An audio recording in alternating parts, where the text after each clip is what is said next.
Hello everyone, Conor here.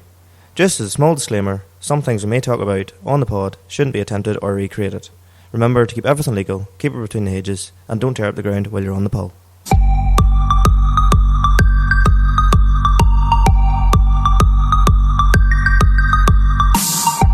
Hello everybody, how's she going? You're listening to the Agri Automotive Podcast by Limited Step Differences, your perfect blend of cars, tractors and everything in between.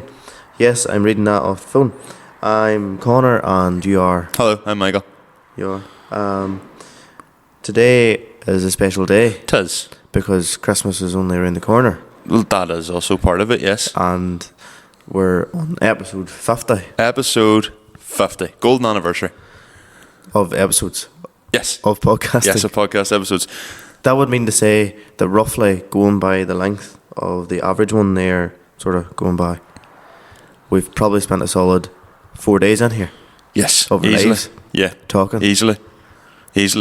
Well, we can get on to like kind of, I suppose, before we get into the episodes and all this, and we can talk about what we've kind of how things have changed over the last year. We'll all do that in the main topic. So this will be a long one with all the different bits I'm going to cut in and out. It's going to be a cunt for you to edit. Yeah, fuck it, be grand. You know.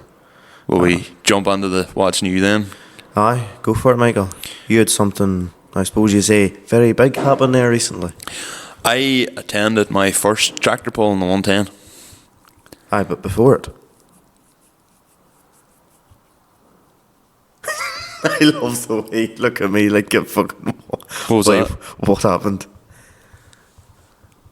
What happened before the tractor pull? I turboed the 110. Yeah. But we talked about that in the last pod, didn't You we didn't not? say you were dynoing it though. No, I was going to literally lead into that. Alright. Sorry, well that was before your tractor pull. But I'll say I was going to tell the whole story.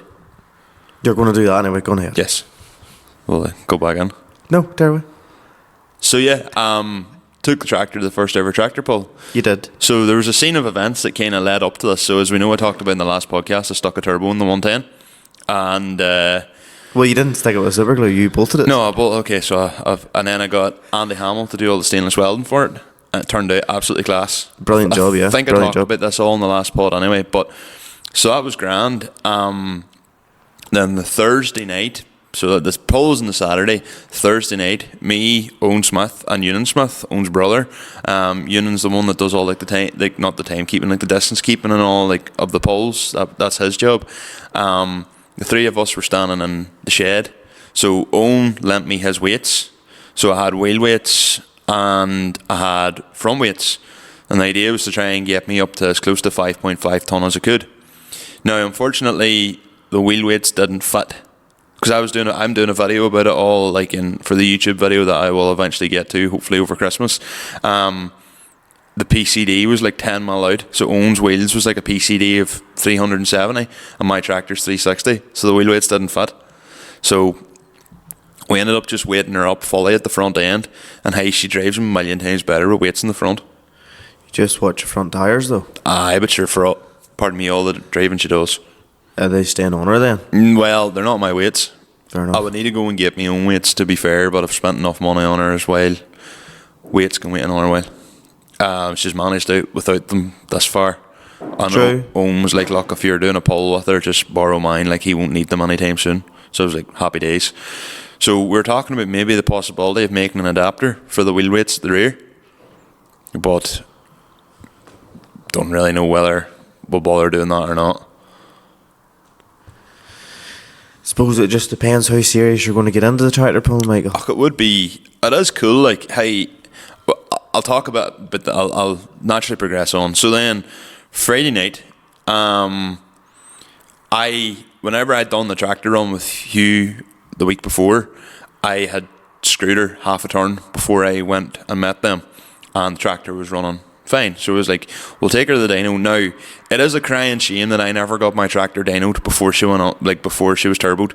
Yeah, of course. Just, with being away with work so much, like I'm away, I looked at the calendar at work and I was away every week since like October. So I didn't have the time, and I was trying to get I wanted the tractor done for the pull. So going and to the Logan McMaster's or whatever and doing that was just another night of time I didn't have. So we took her to the dyno, and I was shitting myself. Like, Didn't really appear to be, I was scared. I didn't even know if my tractor would go into the 1,000 shaft. I'd never stuck my tractor in the 1,000 shaft before. Your face was priceless whenever you reversed her back up in, and then everybody's like, right, stick her in the 1,000 shaft, and you're like, wait, what? No, I said, do you dyno a tractor in the 1,000 or the 540 shaft? And everyone was like, 1,000, obviously. And I was like, okay, I didn't know that. All right, well, right enough, I suppose that was it. And so then I was like, oh no. Like, so I clicked her in, and I was like, okay, well, that moved in. And then so we started the pull, and then Logan's dyno's handy because he can sit in the cab with you, and he has no e-tablet. So it was Logan McMaster's dyno. We used tractor cab specialists. So shout out to them, shout out to Brian Muller as well. Yes, I don't know if I came across a wee bit maybe rude to Brian, but just with the way I was standing, Brian was all say your tractor, and I was standing talking to Aaron Conor and that, and you could say whenever I realised it was Brian, and then went over and spoke to him, but then because everybody was heading kind of abruptly, just it was late enough. Like, I took a walk around Logan's shed with Brian, because Brian does a wee bit of, he does all their like PR and stuff. Yeah. So I took a walk around the shed with him, just obviously to engage with him a bit, and chat away to him. Made a few hints about being asked to help out with their first cut. You weren't the only one. I just said I wanted to come and watch it. It's class, Lenny said, in fairness, it's a bit hard they would do it in bits and pieces here and there. You know that yourself. Sure, you were chatting. Yeah, of course. But, so yeah, down at her first run, she made 136, and I was like, okay, well, we've room for improvement. My magic number in my head was 143. Don't know why. Just 143 was the magic number in my head. So I was like, sure, we'll give her a full turn. We'll see what she does. Sam Cole had said a full turn's probably about 15 horsepower. So I was like, right, good enough. Give her a full turn, started the tractor, boom, rev to the ceiling. And I was like, well, I've seen this happen before. Flashbacks to a turbo getting swallowed, or a seatbelt getting swallowed by a turbo and the car not turning off. And Andrew Morton was like, cut it. And I was like, turned the key off. And she stopped, and I was like, oh. And Andrew was like, why did she rev to the moon then? I'll explain now. Oh, tear away.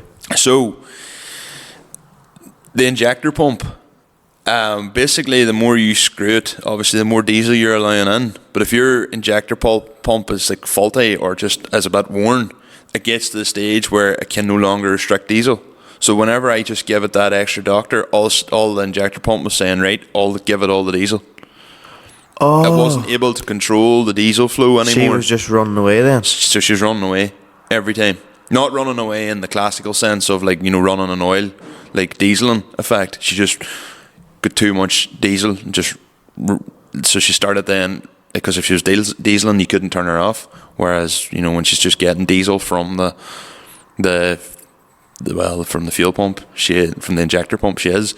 But so that was all right, and then we kept starting her, and every time she revved, stopped it, and we kept taking it back like an eighth of a turn, and it got to the stage where we were more or less just back till nearly where we were, and we started it, and every time we started it, even when it was revving normally, I would hold the revs a bit, and if she didn't come down the revs, it was like, right, she's still getting too much diesel. So it got to the stage where I just wanted to be, I could blip the tractor, and as soon as I hit the throttle and took off, she would die again. And so we got to the stage where I was somewhat happy with it, and I was like, Jesus, the worst thing I want to do is fit this turbo, and now I've made the tractor worse. And I had it that she was going, and she climbed down slowly. Not maybe as slowly as I would have liked, but slowly. So I dynoed her at that again, and then when we got to about 1100 RPM, it was like, look, she's breathing, cut it, like, and I said to Morton, I goes, was she breathing heavily? And he was like, she was. He's like, but what do you expect? You don't have turbo pistons or anything like that. And I was like, well, I didn't really care too much. She was making... breathing heavily, what do you mean? Do you know where there's a breather pipe in the side of the tractor?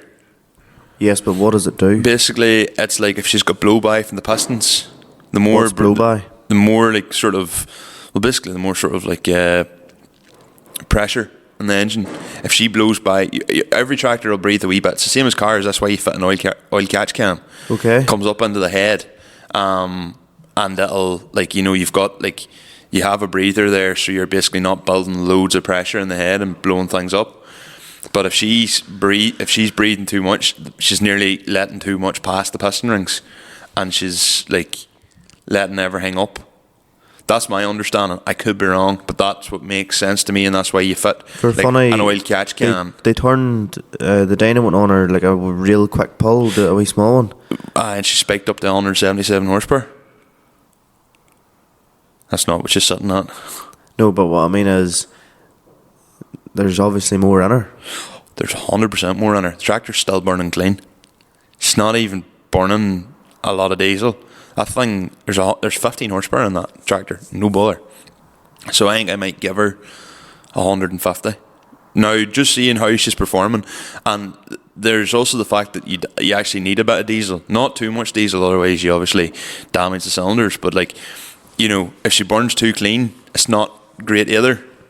Like, there's that fine line. You need diesel, obviously, to keep things cool, but you don't want too much diesel, obviously. But does it keep things cool, is what we've learned. Well, Alistair Cook was saying if you give them too much diesel, obviously you harm them. Yeah. But when I was chatting to Sam Cole, and I said, well, surely I goes, it's a diesel engine, you can run it on whatever, and like you can run it sort of nearly at whatever AFR you want. It doesn't really matter. He goes, you still want a bit of diesel. He goes, you know, you don't want too much air in her when you're working her hard. He goes, you want a bit of diesel for your just basically, so she's not getting hot air basically going through her. Fair enough. No, diesel mechanic might be talking shit. That's just how it sounds in my head. I'll know more about it as time goes on, because until like last week I knew fuck all about injector pumps. Still do.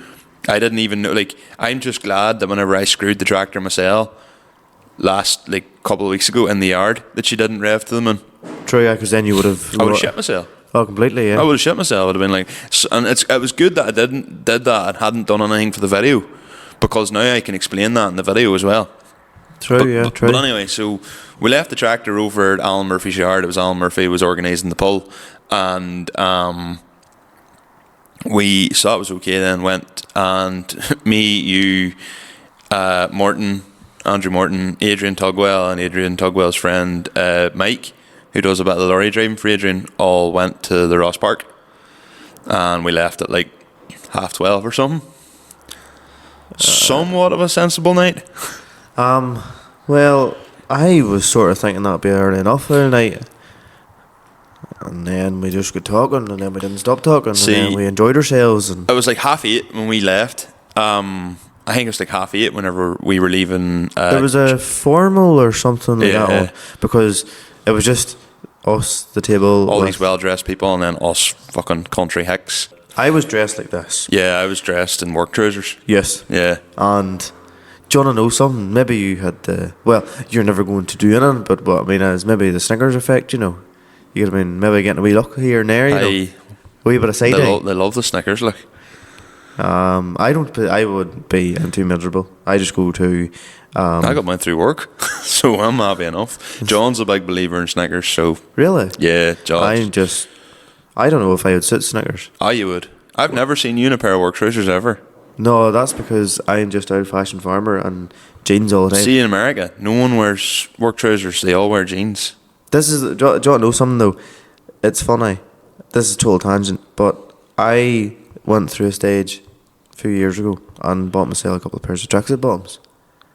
And ironically, they're literally never worn, bar, like... I wear skinny trackies in the house, or if I'm travelling. They're great. I will still put these, like, a pair of work trousers on to lie in the bed, to run around the house and stuff. Yeah. You psychopath. I'm just so used to wearing jeans that trackies just feel weird. Oh no, I like a pair of trackies when you're lying up doing fuck all. Like, I'll still put, like, if me and Gemma's come down, like, don't get me wrong, I would like, I have a pair of grey and black Adidas, but they're elastic at the bottom, at the foot, and I enjoy them because you can jump in the bed and they don't go up your foot, don't go up your leg. Yeah, my trackies don't go up my leg either, but that's just because I'm fat.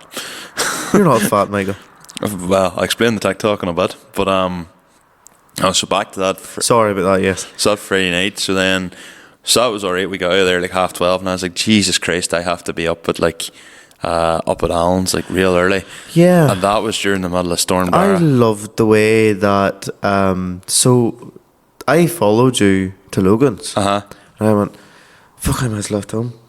And then we stayed there. I was like, I have to fucking drive to leave him home now, and then drive home myself. Yeah. And everybody's talking about this storm. There's no fucking storm. I'm not joking. I get into the house. It was calm as day. Uh-huh. I don't even know how that makes sense, but it was very calm. Yeah. Get into bed, and I'm not joking. I was like, and the fucking window was about to cave in on me. It was bad. I got to sleep just before it, but I woke up and the wind was insane. And like I was driving down Allen's Pool in the dark. I was the road between Portlandone and Hawhill. I was literally swerving, avoiding trees everywhere. The whole way out through Hawhill to Ballymena. Again, the roads were closed around Ballymena. Had to take a different route, and then coming out between Ballymena and sort of the back road of Brisbane. Heading out to Allen's, there was literally this tree had collapsed and was lying on an electricity line, like, and I looked at it and was just like, here goes nothing, and just put the foot down and just sent through it as Did you have the fast as I sunroof could up go. at this stage? No, this was in the Amarok. Oh, right, because right. I left the tractor at Allen's. That's right, And then got to Allen's and was like, fuck, I hope there's no marks in this thing, and went round, and thankfully there was nothing, because I had a real close call. I met someone coming the other way, and just it being dark, they probably didn't see the trees in the road, so I was coming up meeting them. Now I wasn't going fast, and literally as they were coming on the other side of the road, I just seen in front of me this fallen tree, and I was like, holy shit, and I had to swerve, and just like, I probably missed them. Well, it felt like that much. It was probably about a good 2 meters, but like I had to swerve round the tree, and I was like, fucking hell, I should have just drove the Bora. But then the Bora's lights are that bad, I wouldn't have seen any tree and probably would have ended up cooped in the middle of one. So True. Whereas, Did you get a big LED light bar or something on it? sure, I have the 2 lights in the front, the laser lights. Great job. In the Bora? Alright, well, yeah. That would be a good job, to be fair. But solved your issues. Put laser lights in her too. not the first person to have done a light bar in a Bora, to be fair. That was alright. I got to Allen's and I said I'm still not happy with this, with the way the throttle is on her. So I went and gave her another screw back and put her to exactly where she was before I'd even touched her. So she's sitting back at 136 horsepower again. And then Adrian Tugwell landed in as well, because he was leaving his tractor at Alan Murphy as well. And then me and Adrian drove together to the pull. That was class, following the Tuggernaut up the road. Like, that was so cool. I was sitting there going, like, I wanted to video it, but I was also like, no, it's really windy and kind of irresponsible. But it was like sort of one of them moments where I was like, this is class. Like, just in the moment, I was like, this is she a slow 40k? He said, to be fair, Adrian just being Adrian and being like one of the nicest people ever, Adrian was like, I can't drive fast on the road. With super steer? Well, he says with the big weights in the front, he doesn't want to drive fast on the road. And I was like, okay, well, I was like, I can only do like 22, 23. I would say that thing has probably just 27, but in fairness, Adrian kept looking behind, like, just to see where I was, just to make sure that he wasn't leaving me. Like, fair play to him. Like, a man of his calibre, and like, he could have just went, you're wasting my time. Because he still had to go and lift. He'd left the 165 down at the place, but he still had to go back and get the 155. So yes. He was like, he could have been like, I'm in a rush. See you later, Michael. Like, whatever. No, to be fair, he's an absolute gentleman man. But he hung with me, and I was like, it's like the Tuggernaut and the 110 landing in. I was like, these, like, in my head, I was like, two of these, the tractors, like, I suppose just with me, I suppose doing the media side of things with, I know, I was like, I felt like I was like, oh, it's now like me bringing my tractor, and I was very excited about it. And I was like, what a better tractor to land in with than the Tuggernaut, like, you know, like it was so cool, like. So got there, and then the next thing Frosty goes to me, he's like, hey, can I borrow you? And I was like, what's up? He goes, can you give us a hand? So I was alright. I was then taking the weights of the tractors and helping that side of things, and then the weighbridge stopped working. That's not useful. Then we had to go and get Reese Vaughan's caddy and basically run the weighbridge off the battery terminals on Reese Vaughan's caddy. That's agricultural. Yeah. So anyway, we got all that done, and then Frosty had said to me in the Thursday night, he's like, I'll get you lined up for your first pull. And I was like, And then I said to Frost, I was like, "Hey lad, I'm only down to get take the tractor." I goes, "I think the rest of the 5.5 tons are already down." And sure enough, whenever I started down, they were already running the 2-wheel drive class, 5.5 ton 2-wheel drive. And I was like, "Ooh." And I was like, "Well, fuck, I need to be getting away," because I'd my godson's christening, James, sponsor / donated the engine table to us. Him and Anisha had a wee in there, Archer. So it's the Irish version of Arthur. So I wasn't missing that. Like, Archer, do you say? Archer. Okay. It's like ARTU, a fat on it, R. Okay. But it's Arthur. But so I wasn't missing that. Wasn't missing in the christening.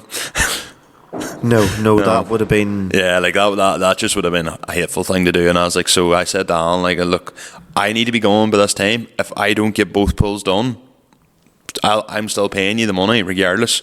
Doesn't matter. But Alan's like, no, like, go up and just make sure you get your both pulls before you get away. So I went down anyway, and everybody else was lined up, and I was like, and I was at the back of the queue. And after Ken Cook was doing his second pull, I reversed out and reversed up the entire track just to get onto the thing at the front. But everybody knew that I'd been, like, all the drivers, I'd been chatting to them all anyway. I was like, look, I need to be away early here, so I would like to pull first. And I was like, yeah, whatever, no bother. So I reversed back, and I was like, where the fuck is Owen? And I was like, oh no. And Shane Potter's like, it was Reese and Shane was on the sled, and I was like, right, and Shane Potter, you know who Shane Potter is? Yeah. Shane Potter's built the Frankenfate. And he was like, right, are you reversing up, Water? Like, what are you doing here? And I was like, oh. So then the next thing, hitch up and all down, or lifted up the hitch to unlock it, got it into place. And he goes, right, get her tight. And I was like, oh, pulled up, and I was like, oh, what gear did you go on? Medium 4. And I was like, Owen, where are you? Medium 4th? Medium 4th. I was like, where are you? He was nowhere to be seen. And I was like, oh, and Shane was like, right, are you going? I goes, what do I do here? And he goes, full open, diff lock. And I went, no bother. So the next thing I just went, centre, full open. And then to get her to diff lock, you actually have to turn the steering wheel a wee bit. Oh, I'm actually shaking thinking about it. Like, okay. And so that was all right. Turned the steering wheel, bounced down on the diff lock, and she just took off. And I was like, holy fuck, we are flying. Because the sled obviously doesn't put any weight on to get you going. And then the next thing, you heard her just starting to pull. And then I was spinning, so I stopped. And then Shane Potter goes, what'd you stop for? And I was like, sure, I was spinning. He goes, you were still going. And I was like, was I? And he went, aye. Does he sound like he's from Derry? No, he's Greencastle or one of them places. I don't know, I'm not mocking him, like. No, but you went full Derry. Alright. And I say if I tried to go full Derry, I couldn't. So he's like, what do you stop for? And I was like, I thought that was me done, like. I was like, yeah. And then Andy Hamill showed me a video, and I'm still going, like. Like, you know, you can see me physically stopping the tractor, and I was like, oh, I easily could have gone another 5 metres. Rookie mistake, but I suppose. It was what it was, and then so that was okay. Frost then jumped in with an extra run and turned around, and there's Alistair Cook standing with a camera. Yes. And I was like, oh. And Alistair, you hear him going, this tractor's just been recently turboed. And then the next thing, Holmes like, right, diff lock, where you go. I put her down, but I didn't go as full revs as I should have. I was only sitting at like 2300. And I took off anyway, and then I noticed I wasn't full revving, and when I went to put the revs down more, I lost concentration, my foot slipped off the diff lock, and she pulled out a diff lock, because you can see the wheel spinning. And there was me trying to heel her back in the diff lock, and I was actually starting to get bit. And then all of a sudden, when she was hanging, she just caught grip, and she just pulled probably another 5 or 7 metres. And I was like, go on, you girlie. And the second time, I was like, I'm not stopping till I have 4 big holes dug. So that's what I did. And then how far did you get? I can't remember whether it was 42 or 47, but I got 3rd in class. Happy days. Well, Alan Murphy actually likes to remind me that I got 4th in class, and his 1694 pulled the furthest, but because it was his event, he didn't put in for it, you know, which is fair enough. And I said, look, I wouldn't have argued with you even if you did. I wasn't there for silverware. No intention of ever been there for silverware. Like, Bernie Keenan's Fate won, but like I was watching Bernie versus me. Bernie it's not excuses, it's all learning. Bernie let his tyres down a bit more. Bernie has weights in the back. Bernie is sitting at 5.57 or 5.58 ton. You know, so she's within the boundaries. She's well weighted. He is like heavier back rims than me, slightly wider, and he's 30k. So she should pull a wee bit better. No excuses. Like, that's just the tractor I would like to now make a weight frame for mine going forward. Don't know when I'll get the time to do it. What did yours weigh in at? 5.1. I have an extra. You know, I have an extra half ton. So if I got the wheel weights, that would be me up. Or fill your tyres full of water. No, because you want to run your tyres as low as possible. True. Fair so enough. Next time round as well. Well, not so much for yours. See, I'm skinny tyres, but they are still there's still a lot of air in them. They could do it going down to like 14 psi. Can you run them tyres at 14 though? Only one way to find out. You don't want to blow a tyre off a rim over something stupid. Well, there'll be enough people on hand would help you fit it and fix it. Fair enough. So, yeah, first then. Plus, you have to realise you have deep lugs in your tyres. I do, which so helps. She'll dig. She does dig. She'd be hard enough on ground, my tractor. Like if your tractor was 600, I would say yes, let obviously air out of them, but not with 420s and 480s in the back. Something like that. I wouldn't really have like my tractor beats Shane Potter's. Like Shane, but it's because Shane had big wide tyres. And not very much tread on them? No, not really. Like Shane on a sandy course like Pomeroy, Shane would just clean the place up. Like I'm expecting like a Pomeroy, hoping to get to the night pull. Whether you're going down the Friday night then? Yeah, I don't have my own tractor entered, so I might go down just for the crack. I don't think I might maybe see if I can pull in someone else's tractor for the crack. But I have to say, like this time last year when me and you sort of went to that first pull, and I was like, this is cool. And you learn the rules over time and you're watching everything, but see, as soon as you do the pull for yourself, it just unlocks a whole new world. Like Owen Smith said it in the podcast, and we'll get on to it in a bit. He said that when you hook up that chain, he'd quoted Alistair Cook, you feel like the whole world is behind you. And that is true. See, just when you tighten up to that sled, there is just this, oh shit, here we go. And like when the sled locks tight, and it's just like, when I just dropped her, and she starts going as fast as she can, like just like a greyhound taking off, it's just like, come on, when you hear her pulling down. And like my tractor, when she gets when there's a bit of a force behind her, you can hear the exhaust note change. It goes from like sounding like normal to this real deep noise, and you can hear the turbo really come on song. It sounds class, and just all that, the experience, everything. I was like, this is just unreal. I can see why all them boys are hooked. It just, the doors are rattling a wee bit. I can see why all them boys are all hooked. It just, it's nearly like a drug. Yeah, I can see. Instant hit of dopamine. Yeah, I can see why all them boys are absolutely obsessed with it. Like it makes complete sense to me now. It didn't originally. You know, at the start I was like, yeah, it's grand. And obviously the more you learn about it, you're like, you know, before I even went to that pull, I was like, all right, pulling whatever. And then whenever Owen said, look, come along and see it, and you start seeing it and start talking to people and start learning, even when you start talking about hitch heights, like this time last year, like when I was at the hitch height, I was like, sure, what does it matter? And now it's like, your hitch height's so important.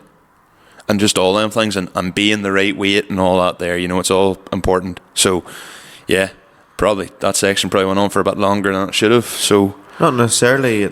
You've never done it before. No, and you've done it was absolutely class. So it's a really, really nice testament on podcast number 50 to talk about doing my first pull. It's a really nice time to talk about it, like even in terms of podcast numbers and stuff. Like, you never pulled before, lad? Been on the pull many times, but not in a tractor. Unsuccessfully. I'm better at pulling on a tractor, it would seem. It was not highlight, but one of the things of the day. Do you know who was at the pull? Dwayne McKeever. Oh yes, that's right. Him and Emmett Sherry landed up together. So Dwayne pulled with Adrian's TM155, Adrian Tuckernut's TM155, second in class. Dwayne was saying that he recently bought a TM. He's doing very low word TM. He's doing Pomeroy. So it's funny, like you could add it into that group chat, and then the next thing it's just Dwayne McKeever's writing, and I was like, surely not. That's what I sort of thought. And it's the same person. I was like, It's just funny, and I'd say Dwayne probably appreciated it because obviously in the tractor polls, like none of them boys really is going to know who he is. Like, Were you chatting to Dwayne them much? Okay, I was sure. It was a small poll, like everybody was there, you know, and they were all standing. Dwayne was like helping Emmett do the measuring and stuff too, and all. Probably just trying to learn bits and pieces and how it's all done. I'll see. I'd like to see maybe if I could get to Pomeroy for the night pull. I'll speak to your man and see what I can do if I can get the tractor up. It's my ma's birthday and I'm away the next day, so I'll see what I can do. I don't know. It's hard to know if I'll actually get or not. So, so first pull, as I say, episode 50. Really nice time for it all to happen. What about yourself? From the last podcast, can't mind if we last recorded a fortnight ago. Yeah, it would have been. We recorded with Darren on the Monday night, I recorded with Darren on the Monday night, and me and you recorded on the Sunday night. Yeah, just been flat out farming. We've had it's that time of year, cows are calving down and it's just busy, and it's not all of them are doing it but it's annoying whenever you're in the house, you've settled down, you're about to jump into bed, you check the camera and there's a bitch about to do it and you're just like, that's cruel. Like why? Like why? I just want to go to bed now. I'm tired, and then you just have to suck it up and go out. Yeah. Luckily, I've assisted a couple, but apart from that, it's not been too bad. And then obviously just getting the colostrum into the calf quick enough. Luckily, there was one there. I think I sent you a Snapchat or something. Yeah. And it was 11:30 or something. So around that time anyway. That was that particular evening. So, and it happened to be that obviously if a cow calves and she's a brave bit of colostrum, at least you can bottle it and freeze it, and then you can just defrost it and feed it to the calf, and you're not having to milk her. But I was like, right, there's a bottle of colostrum lying in a bucket of warm water. Define for the car-based people listening to this. Define colostrum. It's first milk. So first milk from a cow or from a heifer even, or a cow that's newly calved. Yes. That the first milk they produce after calving is called colostrum. Colostrum, some people refer to it as beeslins. Beeslins or something like that. Yes, Donald calls it. And it's essentially just the first milk would be very strong and would contain the likes of passive immunity. So, antibodies are not there. So why can you not put that into a tank? Because you always hear about boys never ever put a fresh calver into the milk tank. Technically, I don't know if there's any actual negatives if it was the likes of a heifer and the first calf. She's obviously got no antibiotics of that in her. Don't know if it would do much harm being in a tank of milk. Well, you hear of boys having to dump the tanks because they've accidentally put a fresh calver in. Aye, but that's because of dry cow tubes.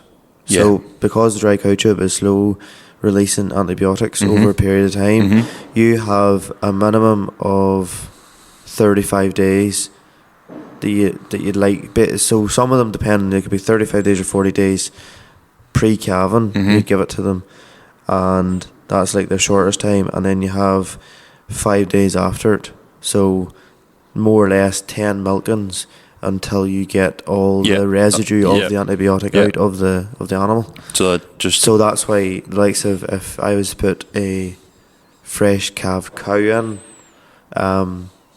yes, don't get me wrong, it would, that amount of antibiotic in the system would put the tank of milk down, whereas heifer, I don't know what way it would work. Probably you'll not try it anyway.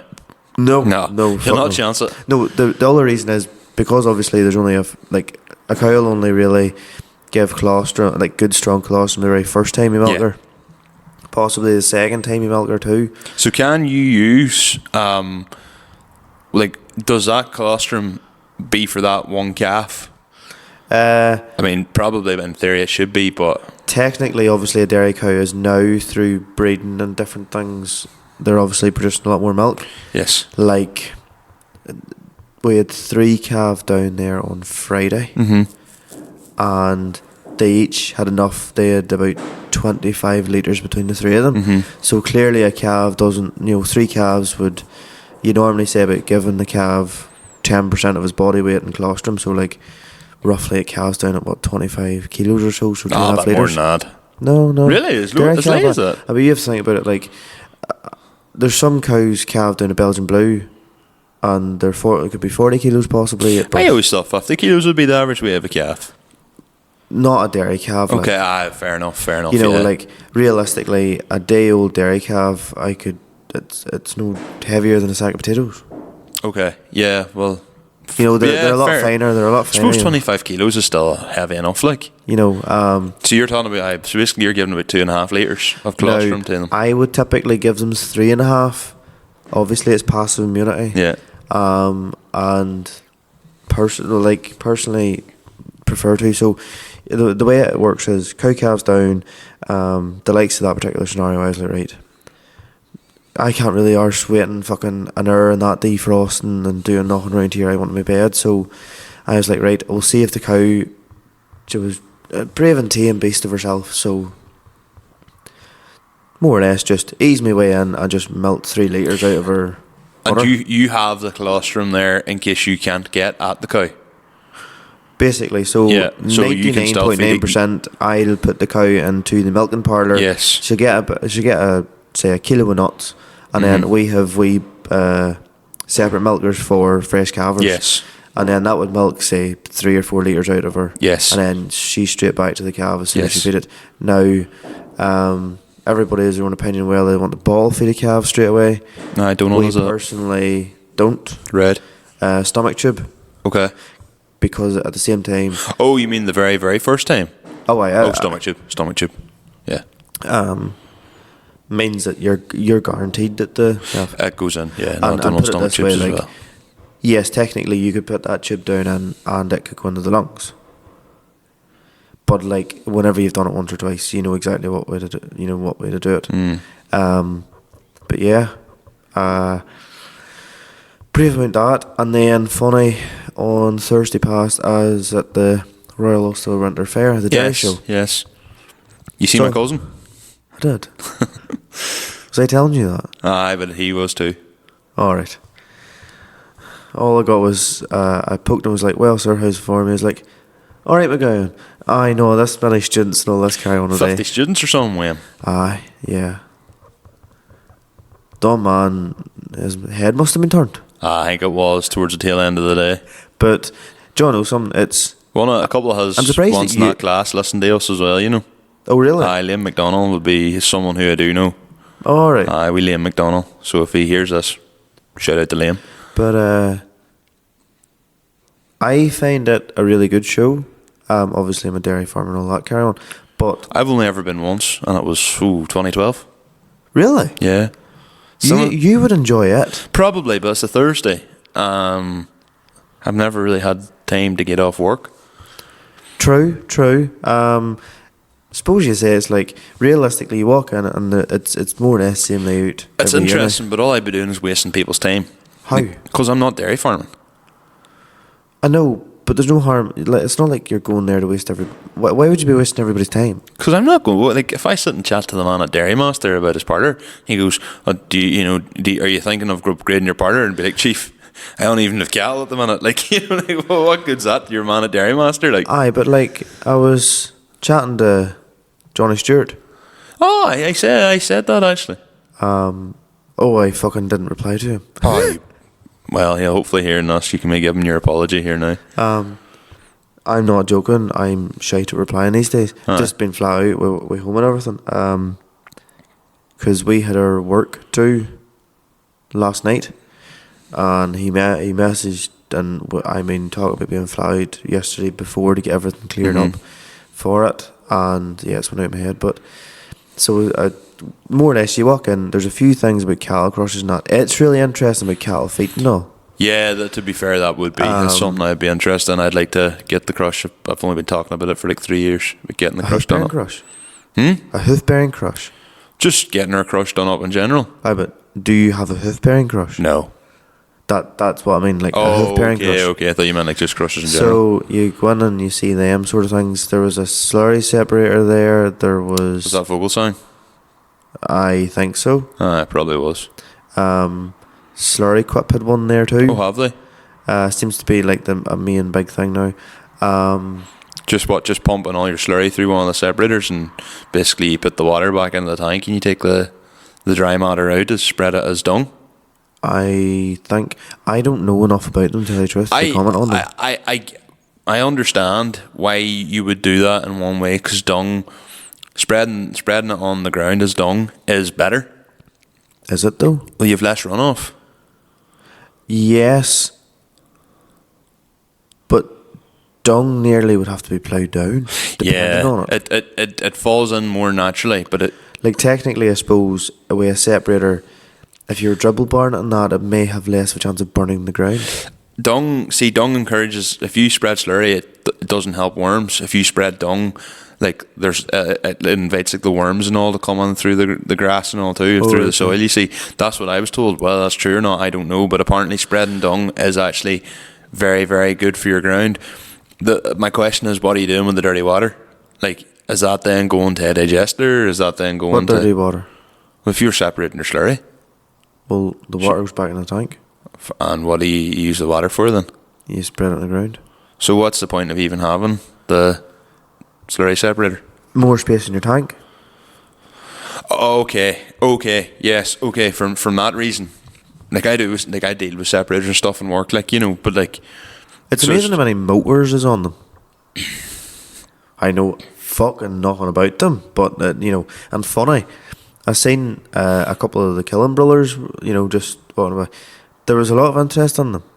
The Killens? Actually, local celebrities. No, in the separator. Like, what I'm saying is, I seen them looking at it. Aye. I suppose that makes sense as well. Like, you can, if you're getting low, it's probably cheaper buying that than buying a tank. The only thing, or building a tank. The only thing I would say is you can hire them. Like, you're taking the goodness out of your slurry. Don't know about. I don't know. Well, you look at mine there at the minute, like, you know. But there's a difference in the cows being in a shed, like 100 being in a shed, and the dung coming from them in comparison to 4. Like, when was that tank last read before you read it? Tail end of last year. And you've only 4 cows and a lot of water, really. So yeah, it was all a lot of water. Can't really comment to see if it's any better. Well, actually, the way it is, McCann's actually used it for slurry this year, which I was very happy with, because now I've got free slurry for going and spreading on my ground now here in the spring. Fair enough. So I'm very, very happy about that. Note to self, fix up the vacuum motor or vacuum pump on the tanker. True. Needs a gasket. So you have the likes of them. You have a few different tractors. I was chatting to Johnny. He was in Stephen Moore's stand.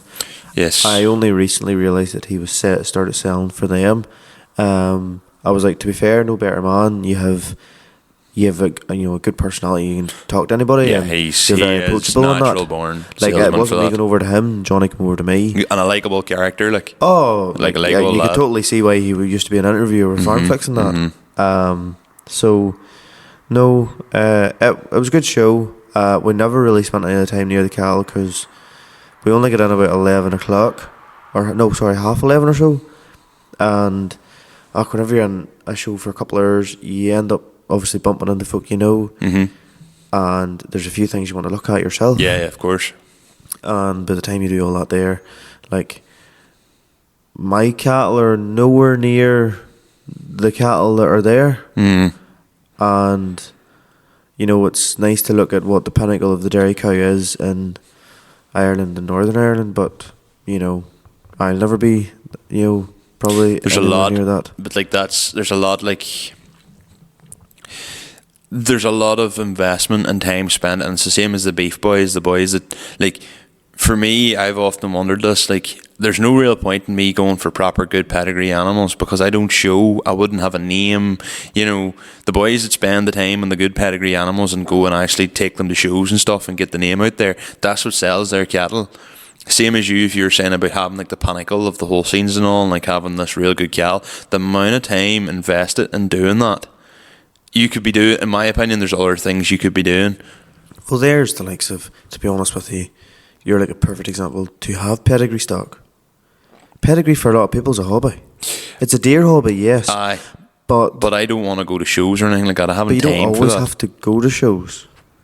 But I suppose, as you say, like a commercial, but even commercial cattle is, for the higher end stuff is savage money. Yeah, it's dear at the pedigree money. minute. Like, It's dear at the minute. But no, great. A very good show. Only a wee one day event. If anybody's listening, they've never been. Yes, it's tailored towards a dairy farmer, but It's still an interesting show. I did enjoy it when I was there, but I would rather go to the Spring Farm Machinery Show because I'm probably more of a machinery man, to be there's truth. plenty of machinery on it too. Like, but yeah, I suppose like the Spring Farm Machinery Show, I found like you've half walk around it and you've seen majority of stuff. There's only so much you can fit machinery wise into 2 sheds. Yeah, well, yeah, and I mean a lot of the stuff I wouldn't even want to talk to a salesman at them shows because it's like, look, Chief, I'm not going to waste your time here. I'm not going to be. Well, like as I was saying to Johnny, I was like, there was folk walk by, and I was like, do not think I'm offended if you need to speak to someone. And then I think he took a second glance and I was like, oh no, I will go and speak to them. But like realistically, But you also stand talking to Johnny does Johnny a favour, because a salesman standing there on his own, just looking for people, doesn't look great because it makes it look like there's no interest in the stand. So you standing talking to Johnny there actually makes people go, right, the salesman's busy, they're talking, they must be in. Not necessarily. You like think not? No, because if I go to, say I was walking by Massey Ferguson, John McElderry's stand, which there wasn't there, but like say 2 years ago there was one there. If Kevin Gribben is flat out talking to folk, I will not go to Kevin Gribben. Of course you wouldn't. But you wait till he's free, but you'll not stand too long waiting till he's free. No, what I'm saying is if Kevin Gribben was standing there on his own, I would approach him then. Aye, but if he's standing there on his own and you're not looking at Kevin going, oh, I'm going up to speak to him, have a yarn. If Kevin's standing there, even if I wanted to do business, I would wait till he's free. I'm just okay. Well, I was just thinking like a salesman standing their own, kind of looking around them, and my head's kind of nearly like, is the stand not really getting that much interest? Like, why is he standing there looking very around? Negative. Him? If you want to do business, do you want other people to hear about it? No, absolutely not. So that's. The thing. I've from shows and stuff in the past when you see people just standing there and they're just looking around them. Like a salesman standing there looking around, it's like, oh well, there's clearly nobody on that stand. Why is there nobody on that stand? Is their stuff not good quality?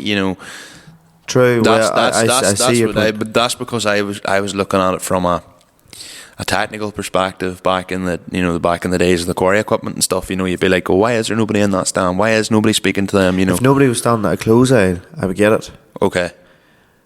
The likes of machinery and cars, suppose different story. Yeah, okay, fair enough. Sort of thing. Fair enough. So breaking the fourth wall, we've had a bit of technical difficulties there, but have you anything else you want to add on to the Winter Fair? No, it was a lovely show. Everybody should go. It's great. Take my word for it.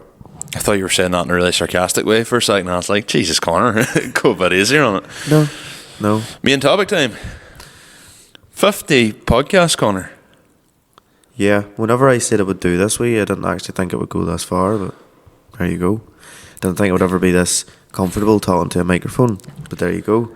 Am I comfortable in front of camera? I was about to say your camera comfort really needs work. No, but your podcast. But I've also found, in fairness, though, my camera work is good. Your camera work is questionable.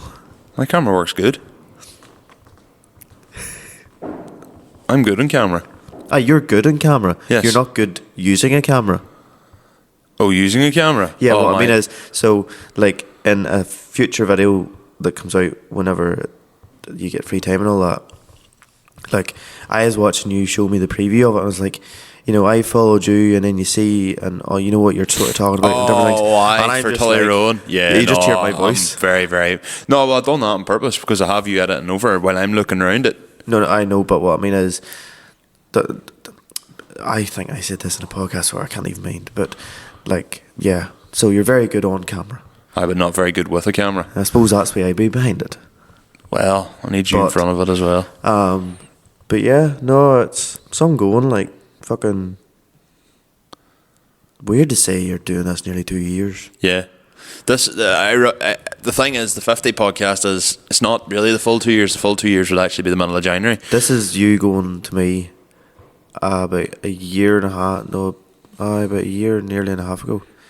You know, when we get to podcast, you know, like 21, you know, like fucking the hands were going up, down, left and right and all the rest. And you're like, that shows you have a consistent audience base. Yeah, no, that's supposedly that is true. If you can do 21 to 25 consistent episodes, you'll start to develop an organic following based off the back of that. Episode 22 had 3 new listeners over 21. So, yeah, I suppose. It's one of them things. I suppose, like, we started off this year probably with the same format.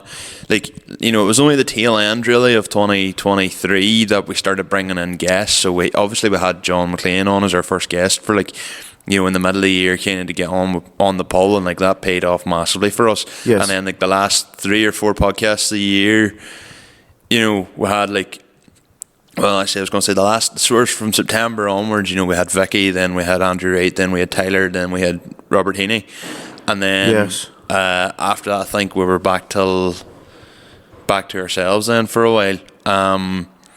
So we didn't, but we had guests. We hadn't really tried it as much with guests, but guests was always the intention. But because it was with us last year, a lot of it was me and you trying to build a base for ourselves.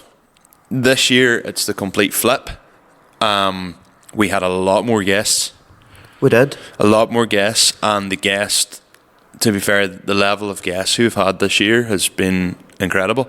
Yeah. And even some of the podcasts were like, for example, take on like the likes of like Conor Kelly. And Conor's a close friend of ours. Guest, not sure whether you'd call Conor a guest, but Conor came on for the 306 podcast, having been a 306 guy himself. Well, it wasn't me or you, so he was a guest. Yes. Well, or as you used to refer to everybody, you know, friend of the pod. A good friend of the pod. But Conor brought a lot to that podcast because of his humour and even things like that. Like, that was special in a way, like in talking about the 306s and all that there. And it wasn't so much about, the podcast wasn't about Conor compared to what I'm saying is every other guest episode is about the guest. This one wasn't about the guest, it was about the topic, but Conor added to that a lot. So like even that was something that helped a lot this year. I have to say, big takeaways from this year is milking parlour time seems to be my voice note time, and not every day, like, but you know, say there's probably 10 or 11 times during the year I have run about like, oh my god, that's a fucking savage idea in my head, and then you tell Michael and he's like, no, that won't work, no, definitely not, no, I see where you're coming from, do I fuck, but no. And I'm like, some things you come up with are good, some things you come up with shite, same as me. And then, things I come up with. And you have a wild habit of just doing something and I have no idea about it. Talk about that in a bit. Like with a lot of things, you know. Talk about that in a bit. One particular big one, we'll talk about that in a bit. One other thing we did this year, which I'm very glad we did, is I think it was after Emmett Sherry. Going forward, we ended up doing the guests separately. So the first few podcasts we did, it was the guests sat on and did the whole thing with us, and it was pure balls. Whenever you told me, yes, so we have such and such coming, and then we'll record our bit afterwards, and that was lovely. You had a bit rapport with the guest, you got to know them a bit, then you had a podcast with them, and then you're looking at each other going like, it's like 12:30 and we still have a fucking hour and a half to do. Well, and I mean, like, the amount of times I've driven home from here at like 2:30 in the morning, and I'm like, if my father comes out, I'll be like, yeah, don't go there, don't ask. We had a lot of late nights this year. We ended up being better that we just recorded over 2 nights. It's funny even whenever you look back at it, and I've said this multiple times before, like the very first time we were like, oh, near 15 minutes, no bother at all, don't want to go any longer than that, nobody would want to listen to us for any longer than that. Very quickly, the request we were getting was, your podcasts are great, they're just not long enough. And because we're doing once every 2 weeks, it's better nearly for us to get that content, like that hour and a half per week out. Yeah. So we're doing like that's one thing definitely noticed this year is our podcasts have went up big time in length. Like I think last year it was 2 hours 40. you were saying the bit rate gets affected after that. Oh, it gets affected long before that's 1 hour 40. The bit rate starts getting affected. Oh. But you don't notice that much of a difference, really, to be honest. Just like last year, I think one of our longest podcasts was like in 2023. The longest podcast was like 2 hour 22. And we were like, Jesus, this is a long podcast. But then I've got faster with editing as time has went on, and I now have like, I edit the podcast, but I like stick it on rather than sitting listening to it at the laptop. Like I convert it all to MP3, and as I'm driving to work or driving to site, I listen to it and take timestamps. but it's funny. It's only through doing something enough. You know, I said whenever we done this, oh sure, maybe post the odd thing. I've just like, you have a very good way with words. Sometimes. And now, I think somebody asked something about merch, and you essentially were like, yeah, I think Conor's getting that sorted. And I just went, yes, I'm getting that sorted. That's grand. And then you're like, fuck off. We were chatting to, I can't remember who it was we were chatting to. That was yesterday. And I was like, why does this page look like it's talking to itself? Only, like, this is as professional. Who was it was chatting to us? Bring up on your phone there. Who was it was chatting to us? Because we've been getting a lot of questions about the merch, being like, oh, just wondering where my merch is. And after somebody's bite my tongue a bit, because you're kind of like, you know, it did say pre-order. So, and then I'm the type of person that whenever someone writes to me going, where's my merch? Like, I feel like, instantly I feel like I feel like, oh shit, like these people are going to think I'm robbing them and all this here. Like I would start panicking. I get really anxious about it. And that's not the case. Yeah. But yeah, you were chatting yesterday. It was like both of us were chatting to the person at the same time, So and you said something. I just went, "Shut up, Conor." Colin Rock was. That's what it was. Colin Rock. He was just saying, "Look, is there any update?" And then you were like, "I think Conor's getting that sorted, and that's no problem." And then I was just like, "Yep, all going well. I get it done, whatever time frame and all that." And then all you see is just Conor, go away. And it's like the joys of joint account. And I just read that and went, like, it's not even you're a fucking ball bag. It's just funny. It's just, this is the most professional looking thing I've ever seen in my day. Coming from somebody that is supposed to be very professional. It was so funny. This is a pair of it. Did you laugh? Did you laugh? Oh, I was in stitches. I did not. I was in stitches.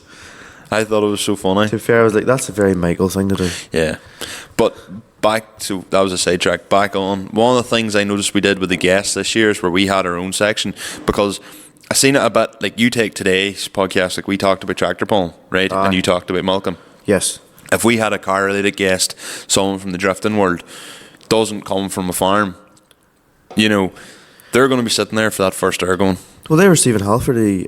Yeah, well, Stephen Halfordy's a perfect example. We drove your tractor up to Warnock's, and he was like, yeah, Stephen Halfordy is a perfect example of that. So when it's not that there was no interest there, it was just, I don't really know what you're talking about. Yeah, you're more rounded guest, like someone like a perfect example of someone who really two people who really fitted in well with the what's new was Tyler Woods last year and Emmett Sherry this year, because Emmett Sherry is very much cars and tractors as well. I know he's the big Ford man, but that man knows a lot about rallying and cars, and he's into the drifting and all that.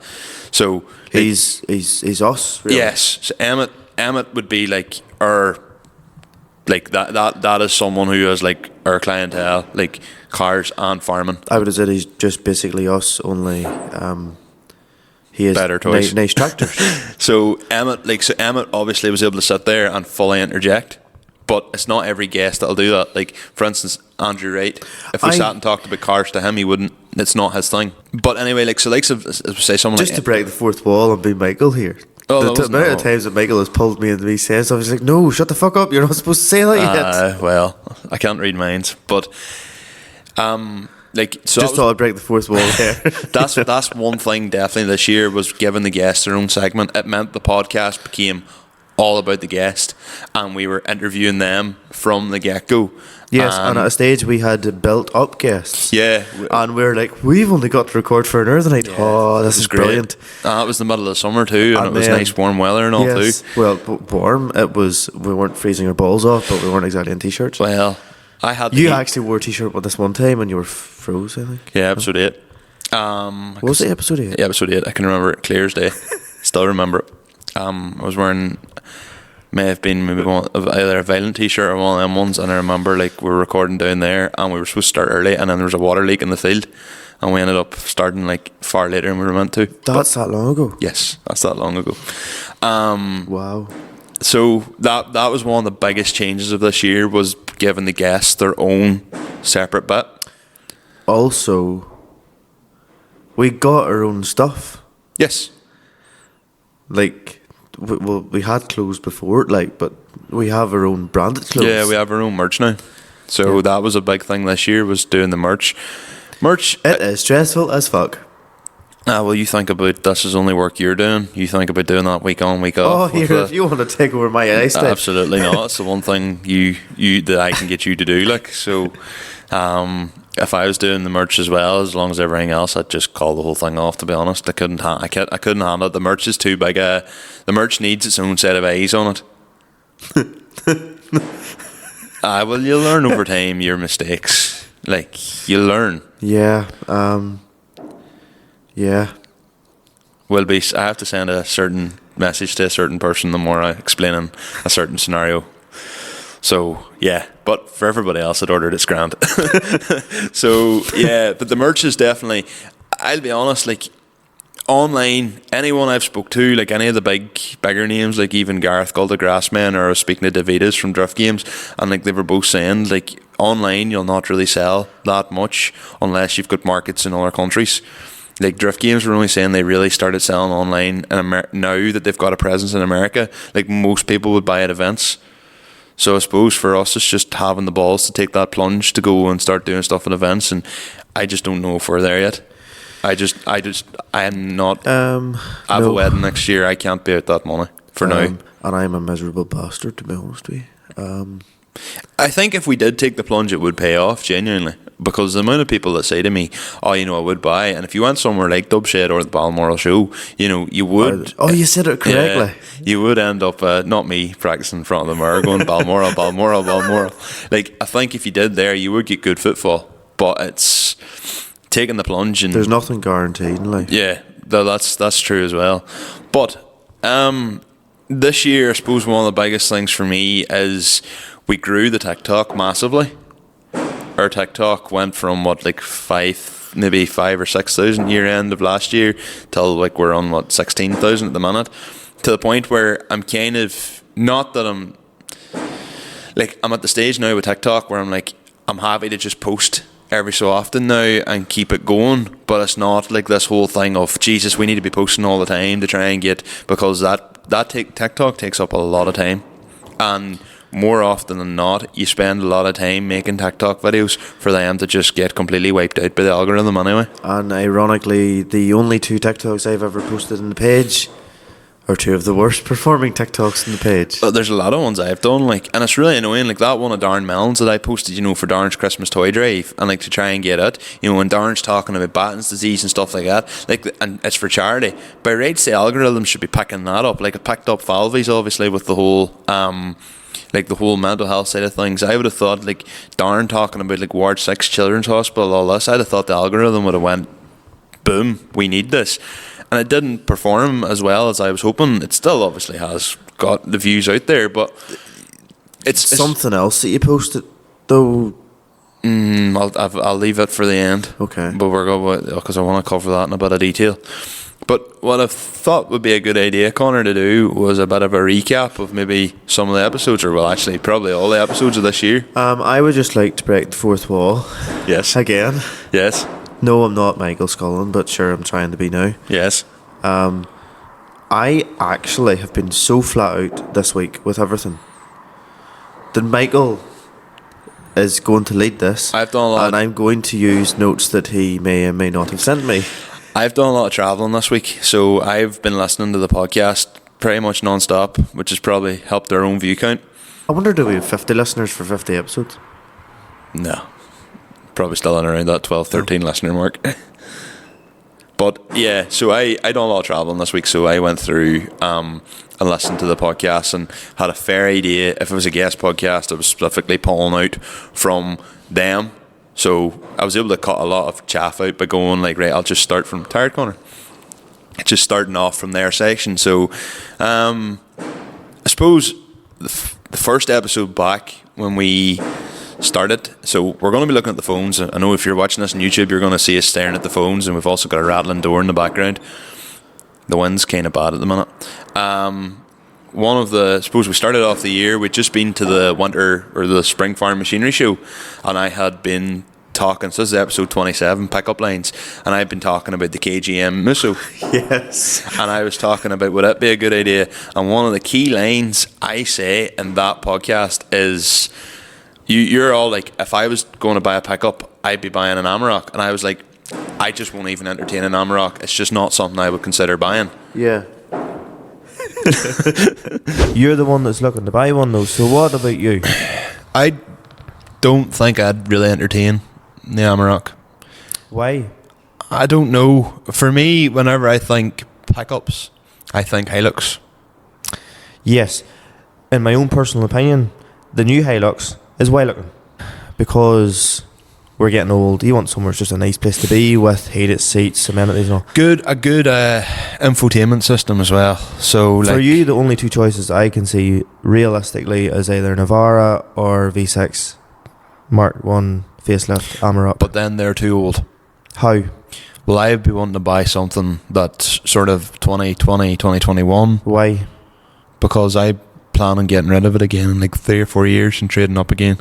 That aged well. The best of it was, you went to me, there's just something about them, like, I'd rather have a Hilux, and I was like, I understand that, yes, but for what you're looking to do with it, I would have said an Amarok.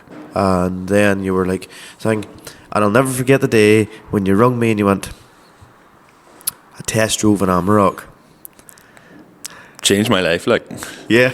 So then episode 28, it's not even that there. That's not the first time you've vet your own words. I've had my own words loads of times. There was one other time in the podcast you said something about a Civic.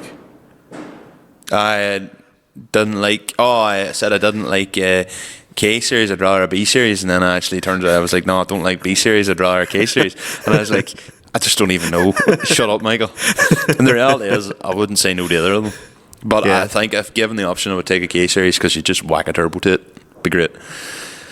Episode 28 then was Stephen Halfordy. It was, right. I'm actually going to have to look at the Stephen Halfordy. I have no notes written beside that one. Fuck. Yeah, I ended up building the car again at Mondello. Class. Well, the best bit was you had to have a plumbed-in fire extinguisher that year. So it was one of them ones I looked at it and went, no bother. I'll fit that there. I'll fit that there. I never actually fitted it till I got to Mondello. And I was able to ask the scrutineers, where does all the nozzles need to be? So when at the time I got to scrutiny, they just went, assume you've had fitted right, saying that you've been fitting it while you're here asking us questions. And I went, I think it's fitted right, yeah. So yeah, I laughed. There's a boy said to me, you know what he do? He took like the Wednesday or Thursday before it off work just to fit the fire extinguisher. And he says, good job. He says, but it still took me like 3 to 4 hours. And he says, I'm really disappointed in myself. And I goes, why? He says, just watched you fit yours in the garage there for about half an hour. And I was like, but Stephen Halfordy brought us, Stephen Halfordy is a very well-known drifter in the Irish drifting scene, and all-round gentleman, really nice guy. Stephen seems to be one of those drivers that doesn't do anything sporadic, is just consistent. Yeah, and he'll tell you that himself. He is, and a very, very good qualifier. He'll tell you that himself. So even if he's getting knocked out in the top 8, he's always qualifying, like he's always getting 5th position. And like the year he won, it was a string of 5ths, and then he won the final event, and that's what got him on the top point of the podium. And before that, he wasn't really a full contender, but he's just Mr. Consistent. He has the E36 Estate M3 engine. He's been talking about building the what do you call it, the Jay-Z engine for as long as we can remember now. So come on, Stephen. But one of the things that I found most interesting about Stephen's podcast was when I was down at LZ Fest doing all like the what do you call it, like all the media style things. Anyone who I was speaking to who knew the podcast, it was all I started listening to you after Stephen Halfordy's episode.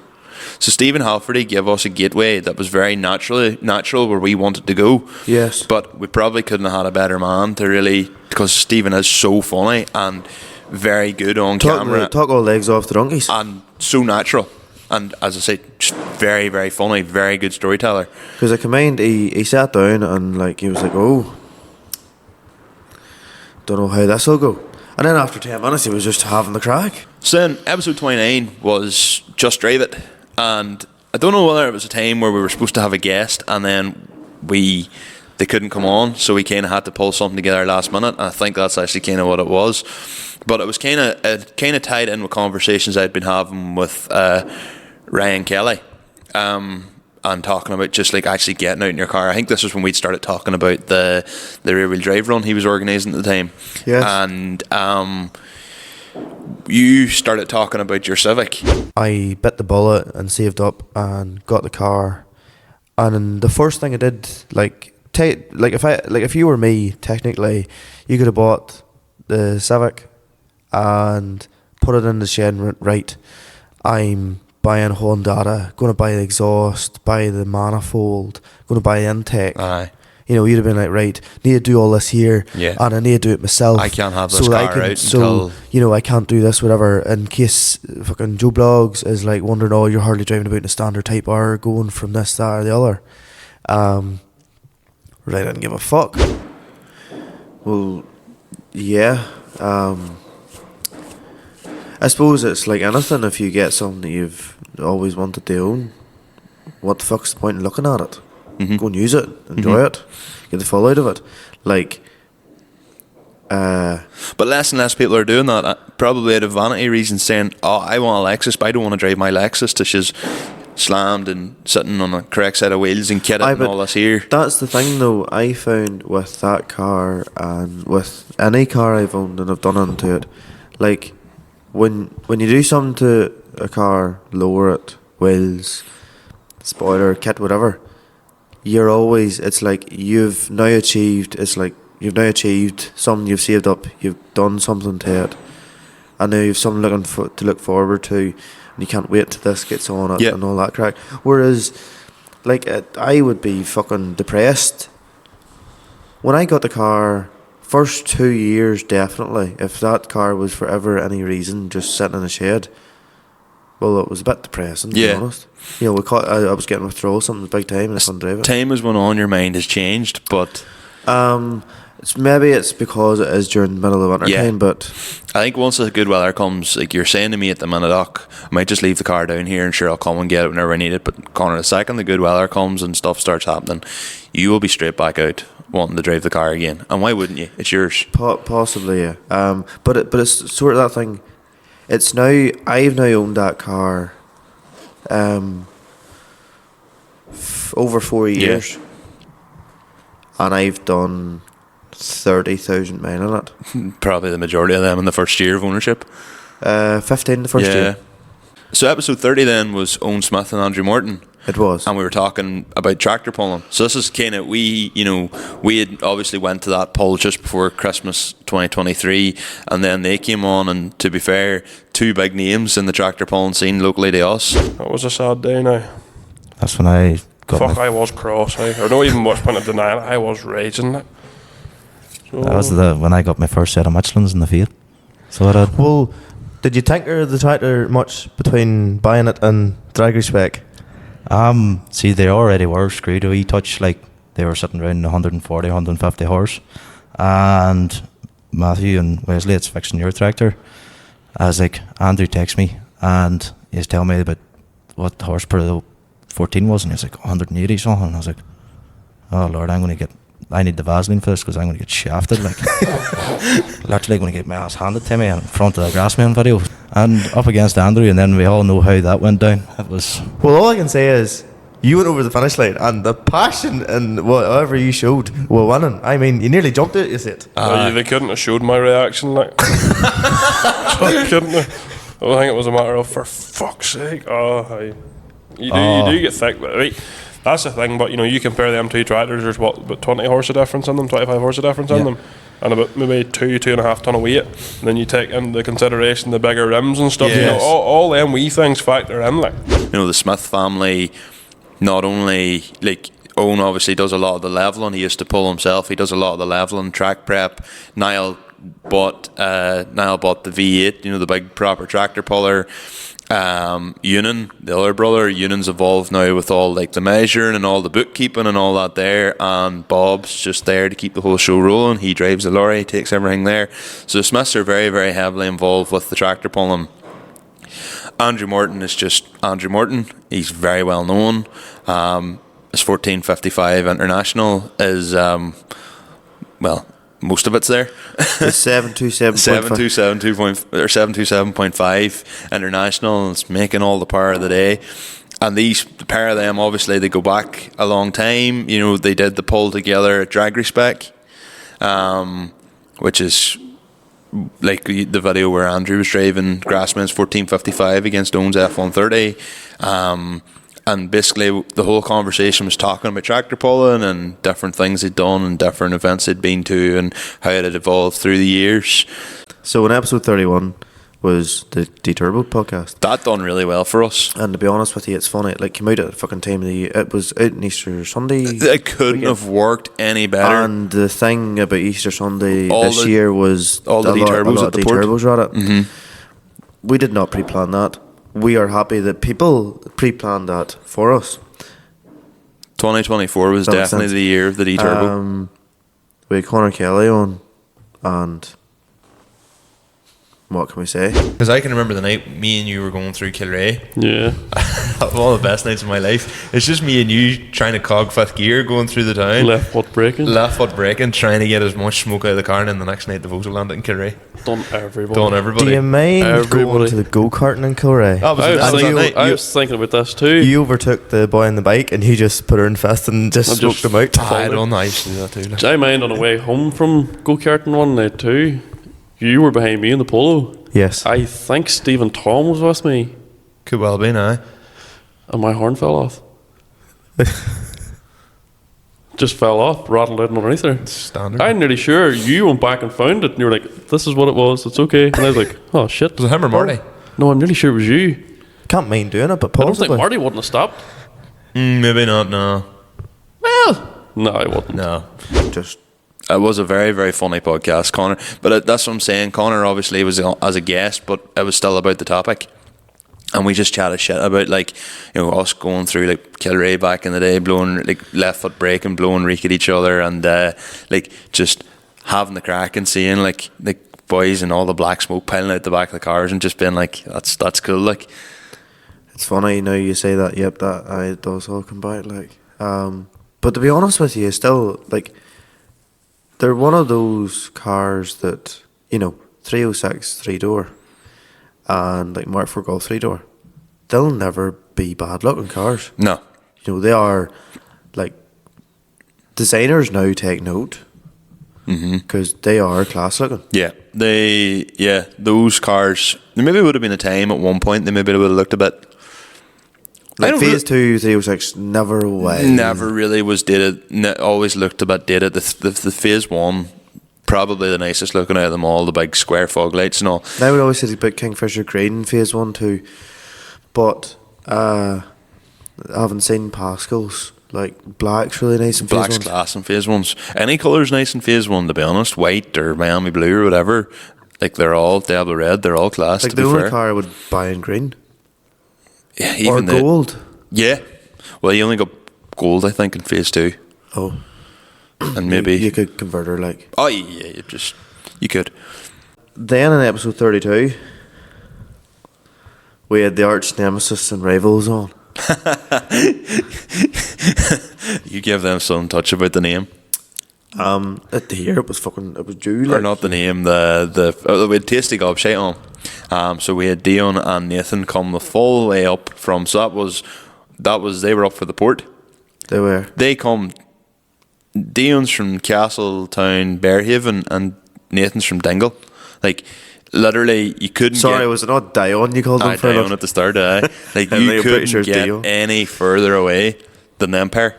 So you said, I think they mentioned it, that we are doing like an intro and it's very similar to Limited Slip Differences or whatever, right? So I was basically The only difference was don't tear up the ground when you're on the ball. Yeah, I think so. Yes. Yeah, that was it. But my message to him was, these share a bastards here doing their thing. Who the fuck do they think they are?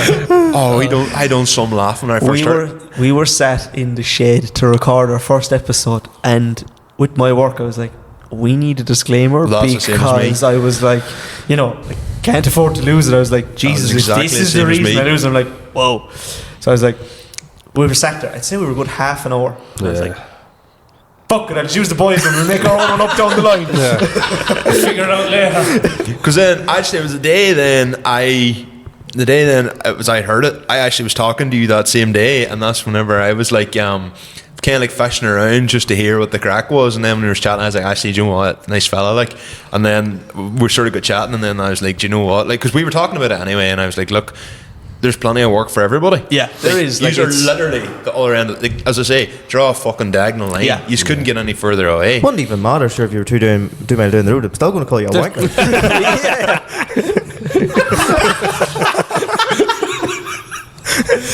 And whenever they first landed up into the yard and we were standing, I think we were trying to screw springs underneath my Sierra some of the time, and they landed in the yard. It was like nearly, because it was the first time I'd obviously spoke to Dion a couple of times on the phone, and obviously had seen them on TikTok, and them standing in the yard with us, it was like, all right. But that, like, I think that podcast, like, we were recording for I think the guts of like 4 hours.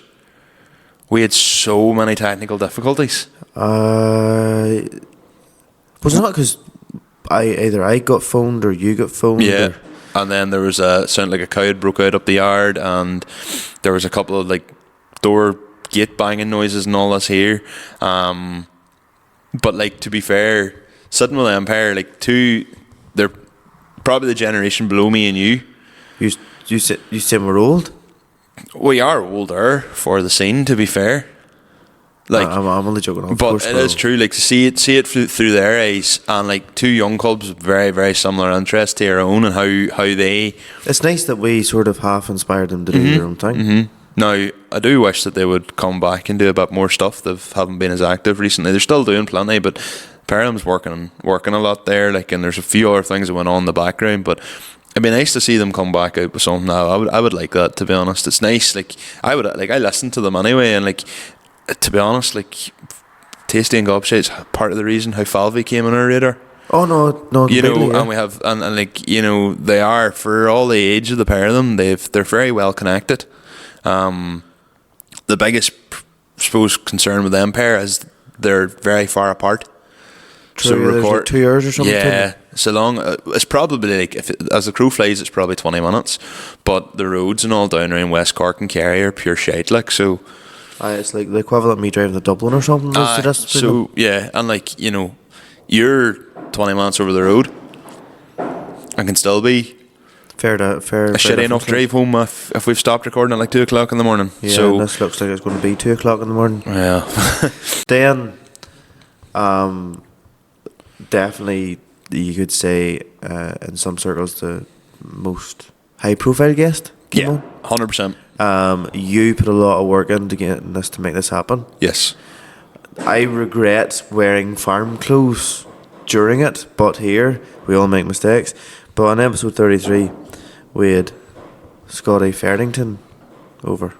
That was him when we went to collect him. So the whole background of that is he was coming on. He followed us from a long time because he used to follow Donkey 262, and it's through Donkey 262 Robert Heaney, who through Scotty basically was happy to come to us, and he'd seen that pod and all, and he'd seen us on TikTok and stuff like that, and that's why at the time I was so keen to prove the TikTok as a brand, and if you can build up enough followers to people look at you with a bit of credibility. This guy, right? I was sleeping in a tent. So like I could hear everything outside, and then the other lads they were sleeping like in their cars and stuff, and it was like I don't even know, like 6:30 or 7 in the morning or something. Bearing in mind we're all drinking at the camp the night before. Yeah. Had, what's it called, Pochi or Hotchi or something like that? Something like that. I'm surprised you woke up. Oh fuck, it's so strong. Anyways, so in the morning I'm hungover as fuck, lying in my tent, and I hear these 2 people walking down the track. like past us, and I never seen them, but from the sound of them, I can assume that it was an old man and his son. And for some fucking reason, they kept repeating over and over again. The old guy went, "The boys are sleeping in their cars," and but he kept saying it. He was like, "The boys are sleeping. The boys are sleeping in their cars," and just kept saying it over and over and over again. And like, I don't know why he was so amazed, right?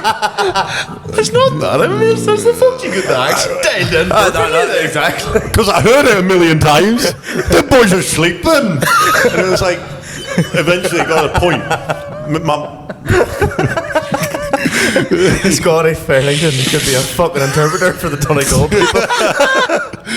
Fair play for Scotty, like even looking at us and going, like these boys at the time, we probably were sitting on 7,000 followers, you know, and he'd just lost his accounts. He was at 1.1 million before he lost his accounts, like, and then he ended up going back again. But you know, he's like, the level he's operating now is completely different, and we probably got him at a good time because now he's away all the time and he's doing all them events and stuff. But he always somewhat, you know, different stunts, different road trips. He's a hard worker. He is. You have to give it to the man. He's a hard worker and a funny bastard, and very, very down to earth. I'll never forget on the way home from lifting him, or the way back from lifting him, him just breaking into the Donegal accent. The Donegal accent's the clip I'm actually going to use to celebrate his part in the podcast. But like, we had to act like we'd never heard that before in the podcast because we nearly were ourselves hilarious on the podcast. We nearly the were ourselves first time he came out and goes, "Them boys are sleeping in their cars." Like, oh my god! Like, I nearly had the car off the road. I was laughing that hard. He just, like, he broke the ice with us instantly. There was no awkward. No, there really wasn't. There was no awkward messing about or anything like that. Like, he was just such a nice guy. So yeah, like, and I will happily have him on again, 100%. Even just to hear more of his stories and the travelling he's been doing. We didn't even touch in Ukraine or anything like that. There, he gave me the whole rundown about that on the way back to leaving him off to the boat. Like, absolute gentleman. And then episode 34. We had a man that bleeds blue. Yes. Until recently, now he started bleeding red. Yes, bad colour red though. I would prefer that colour red. Well, if you were getting one now, would you go red or blue? They're basically the same thing. I don't know. Genuinely. Out of curiosity, if you got terracotta, would you go for terracotta? 100% terracotta. Really? Yeah, absolutely. Yeah. But you'd have to do it in the right shade that it wouldn't, and like the yellow blue stickers on a terracotta machine looks terrible. You know, you need to have the right, it needs to be coloured. It needs to be like different stickers. Oh yeah, I'd have if I was a contractor and I was buying like a T727, I'd have a terracotta T727 in the morning. I'd wrap it terracotta, like, yeah, genuinely. We had Emmett Sherry on. That was a great pod as well. Yeah. I always, in fairness, maintain, see if you're left and you're stuck for a day to drive something, you soon learn. Yeah, 100%. For it's like, What, by rolling through a spring tight that wire? was again 5 minutes. But it is the thing. If you are, it's all a mental thing, and I know I don't. This back to this not pretending to be a driver, but if I'm driving a freaking new 210 or something like that, I'm not going around up and down gears. You're nearly in one gear all the time in her anyway. Yeah. But I know what gear to be in now. So it's the same if you're in the tractor with the crash box. You're in the gear that you know is the gear that you need to be in. Oh yeah. And it's learning the tractor. That's the difference I find. You know, you're not if you're going into steep ground or something in a modern tractor, you're not poking up and down. But you know what? It's there if you need it. Oh, Yes. You know, if you misjudge yourself, if you're in a freaking range command tractor and you're in B6 and it's just getting tight, and you just push the button and you're down into B5, like, yeah. You know, so that's the difference. Really, it's probably only a mental thing. Like, you know, I probably need to push myself and drive out freaking 8-10 more, and instead of being like, I should go on, you take her for the crack. But I like looking at people driving her, so that's the bit that doesn't. And see if you're content doing that. There's no better way to be. Does it affect your life in any way, other way? No, not So then, no. if you were sitting out saying to yourself, I need to be the best man in that 8-2-10 in the yard. No. I need to be the best man. Nope. Then I spend time on it. But see if your enjoyment is actually watching the likes of whoever, Stephen or Mac or Darcy or Aaron coming up the hill Yeah. and going That was deadly. cool. Yeah. Funny, through that conversation, it's funny, like, sort of learned that I was quite similar to him in ways that you never really think you would be. So he was chatting about whenever he was away and, like, sort of nearly idolising these folk that what he said, clearly they don't know I idolise them just driving tractors or doing whatever they're doing. And I was like, no, funny, whenever we were getting the silage in, it was like, oh, I knew all their nicknames and different bits and bobs, I guess not, you know. And But they were your world. Them boys were your world. I couldn't wait till they came because it was all the big machinery. He had the big massive cat shovel come, the buck rake, the silage, and as you just said there, like, it was all the big stuff came, you know. Like, them boys are travelling to different yards every day, but you were waiting on them to come to your yard. I can mind as a weigh-in, like, the second cut was being mowed the day before my birthday, and I was like, this is the best birthday present ever. Now, was it anything to do with the fact it was my birthday? No. It just happened to be that way. But that's just what happens when you're a young cub growing up. And, like, we're still obsessed with silage now to this day. Like, let's you be can't honest, not be. We are. Like, when I really get into YouTube, I can mind me old fella, he looked in through the door and he was like, it's November and you're watching silage. And I was like, yeah. Grass waits for no man. And then he was like, you're silly for thinking, you know, or for watching. I would still look at nights I can't sleep. I go and look up classic silage operations. It's just if I can't sleep at night time, that's what I would sit and look up. But Emmett's podcast brought on a real nostalgia kick. Obviously, like, me and you are both very interested in the Ford brands and stuff as well. Like, you know, like Emmett has like the 7810, the 8210, and the 8340, and now recently has acquired the 5150. Bro. But like, you know, we would know them tractors as well. Emmett would be the same generation as us. They're the types of tractors we would have seen growing up. You know, Like, so I would never have been, like, around cases to know how iconic a 5150 was. their class. Do you want to know something though? I never liked the look of them. Oh no, I loved them. We used to draw in 5130, and she was fast in the road. Like, I always really liked her. Like, so It's the shape of the cab and all. I wouldn't personally say it's the best looking tractor about. 40 series or 60 series would be best. Like, a Fiat's good looking tractor. yes. Didn't used to think so, but it's obviously grown They've up. aged well, like a lot of them vehicles. Like, I would have said New Holland's cab now is a lot nicer looking than what, like, the would have been between the T7050 to what it is now, the circle lights, you know, or the bonnet and that, whereas like a New Holland's a good looking tractor now. I did like the 70 series though. I thought they were Oh, the classes. 70 series, but the You're on about the T6 first- high-rise bonnets, they were not Nah, written. I liked them at the time, but I don't like them now. I don't think they're. They look like a Brit and they're not a Brit. Yeah, I don't think they're that nice. So then, episode 35, smoking silage. The main topic obviously was with silage and stuff like that, but the main takeaway actually from that podcast was I was just listening to it, and I was like, it was whenever I first tried out my tanker. So then went out again today and was like, oh yeah, fuck, tires flat again. I said, Jesus Christ, right, man can't catch a break. So pumped it up again. That was alright. Filled the tanker. He definitely had a good bit of pressure on it for you to get it home. Landed out to the field. I was like, right, happy days. Put her on till spread, and the next thing, put her out, released the slurry out, and the next thing, looked behind me, and there was no slurry, just a big stream of water or dirty water coming out, and was like, what the fuck's going on here? So turns out that the wee end of the spread plate had blown off. Then it blew off again. Then it blew off again. Oh fuck. Then we fixed it with cable ties. No. You fixed it with cable ties. Okay, fixed it with cable ties. You got in contact with me then. You were like, oh, do you have any big jubilee clips? And I was like, what for? And then you eventually, I was like, oh sure, look, I'll call in 5 minutes and see what it's on. And then I seen your fix. Here they're multi-purpose with buggers, so they are.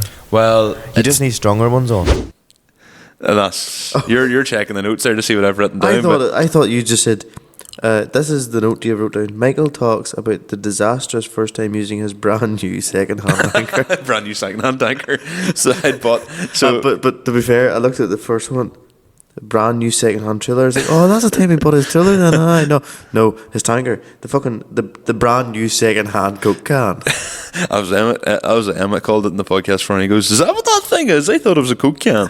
But yeah. So he came down to video, and I was like, "Yeah, we'll get a nice wee video just to show me getting like offering him a new tanker." And sure, built up pressure, and as soon as I opened the spread plate, everything just blew off.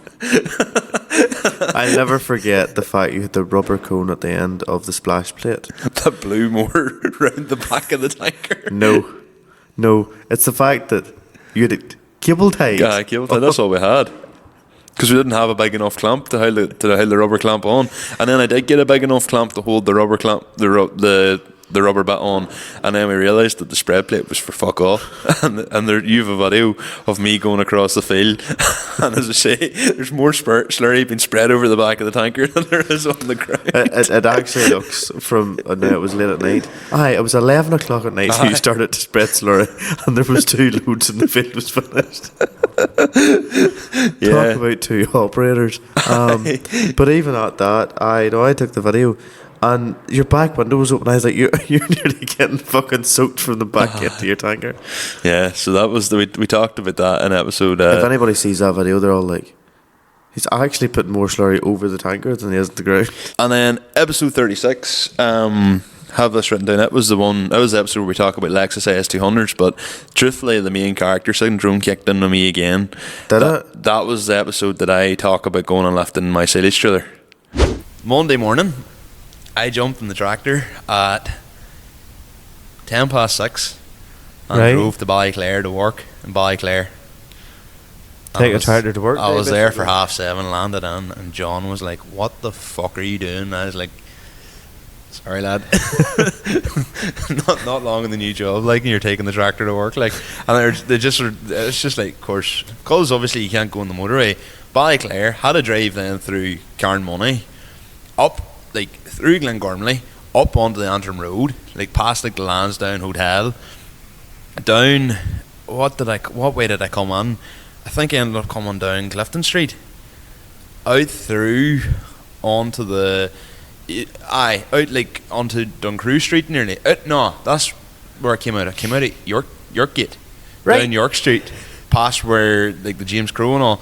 Then drove out by like McKenna's Bar, and then like come up and took that left out by like, is it the AC Hotel, that new something like that? Yeah, okay. Came out by that, then like pulled out basically onto like the 4 lanes as you go by the Big Fish. I would say everybody's like, what the fuck? So then over the Queen's Bridge, trying to avoid all the cars, then out the Newton Ards Road, in rush hour, in the tractor.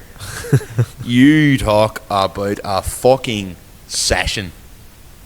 Bad. So, do you know what? I wasn't even the slowest thing on the road, but it's like the constant start and stop, like traffic lights, all that there, like people sitting like up your arse, you're sitting like neck and neck with buses, you're fairly like, you know, it was just packed, and like, so I was coming out the Newton Ards Road in the tractor, like in like peak rush hour, gliders pulling out in front of you, and I was just like, what have I done with my life? Like, why did I make this life decision? So to recap, that was one of the highlights of the year for me. Like that's one of my biggest takeaways from 2024 is driving from here till. When was the silage trailer last in the tractor? Oh, like August. Just sits up there then? Yeah, it just sits up there. Not bad again, probably the May next year, like. But it's there. If I ever need it. Aye. But it's so I drove till like Kirkcalban outside County Down, and just went in the tractor. Kirkcalban, like the south of County Down? It's the middle of the Ards Peninsula. Oh, okay. Middle of the Ards Peninsula. It's like slap bang in the middle of the Ards Peninsula. So it's a different world out there. They also don't know how to overtake, but that's a different story for another day. Yeah, so like that for me was one of the highlights of the year, like going and lifting the silage trailer. Episode 37, I have never shit myself more in my life. Do you mind that? I was wondering why it was called Paranormal Activities again when I was looking through it, and then so I was supposed to be our pre-Donegal podcast, but there's not really much to talk about pre-Donegal whenever Aidan Corr doesn't come on as your guest. Big sad. But maybe this year. So we were kind of like, and truth be told, I was kind of hoping up until the final hour it would maybe convince him, but didn't materialise. So we were kind of like, right, well, what are we going to talk about? Well, we talked about pre-Donegal last year, so what are we going to talk about this year? Sort of really, it was a bit of a filler podcast, to be honest, that one. But we were sitting here in the yard, if I remember rightly, and did we not hear what we thought was an engine outside? There was two sounds, and I was like... The first one was an engine, the second one was the door closing. And then, I suppose, the general public just tarnishes lads and all I'm this. not going to come on here and like say you shouldn't have your fun and you shouldn't enjoy yourself, like, because I'd be a massive hypocrite. But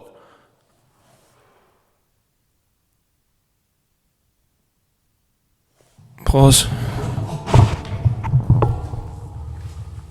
I thought I heard a car door shut.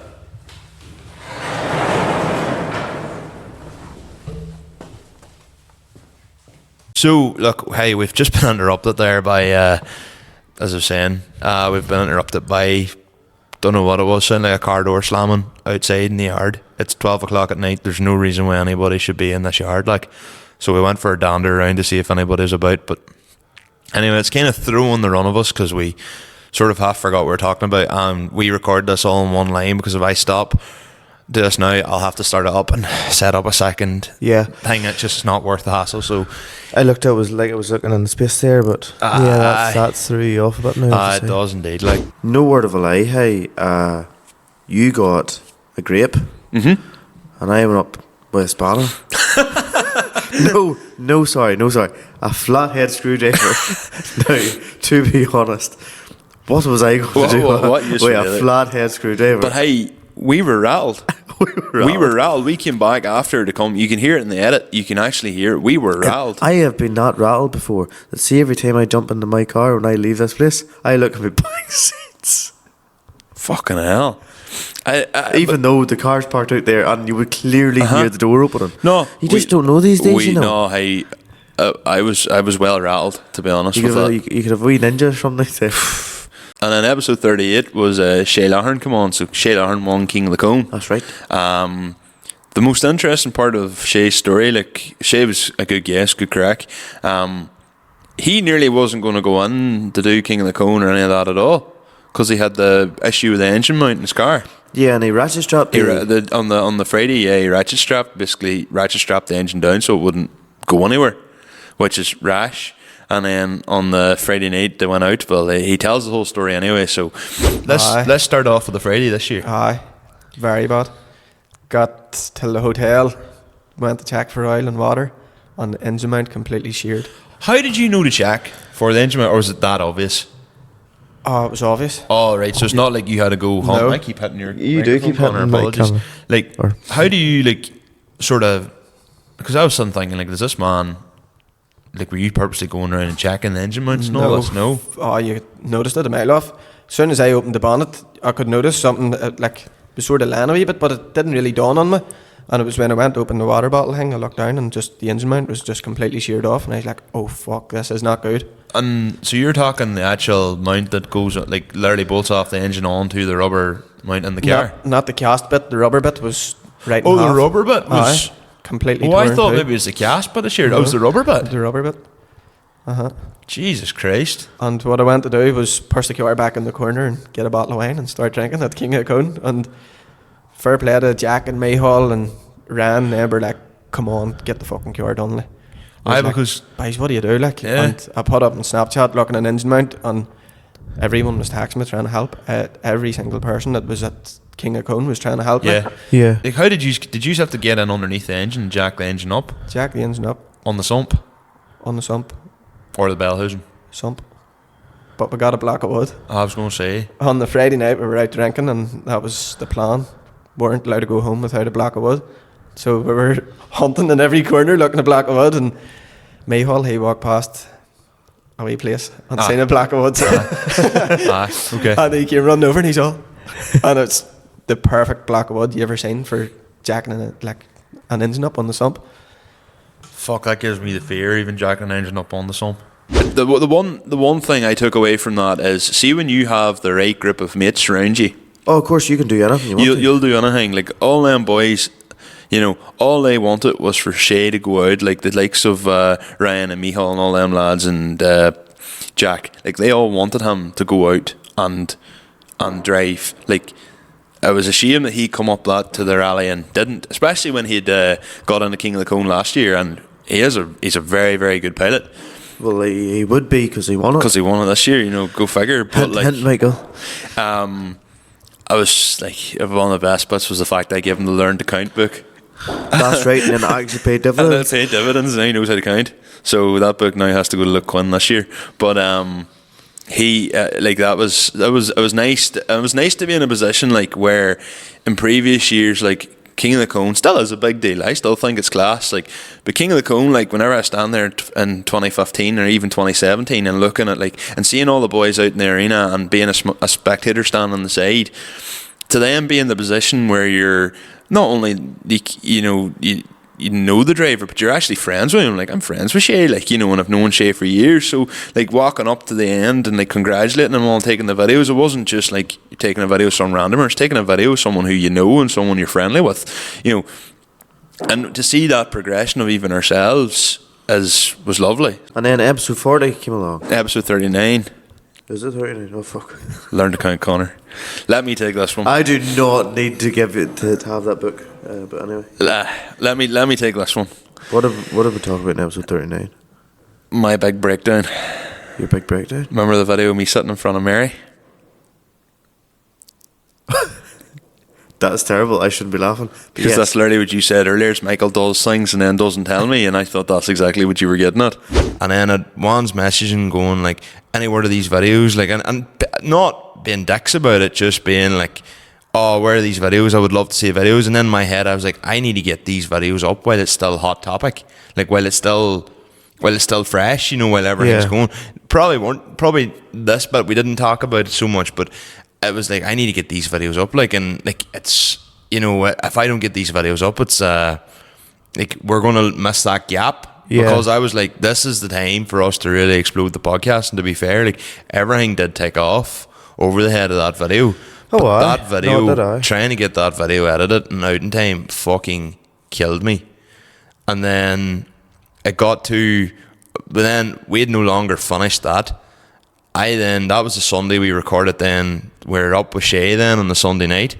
That finished at 12:30, near 1. Then we recorded on the Monday night. Aye. And it was 2:00. I is in bed at 2:30, 2:45. So then that month, so like we were recording that Monday night, like that week, I was floored, and so were you. We were both absolutely wiped. Don't know what I think it actually was. It was like Donegal Rally. You had a couple of late nights. Yeah. You're so fucked Yeah.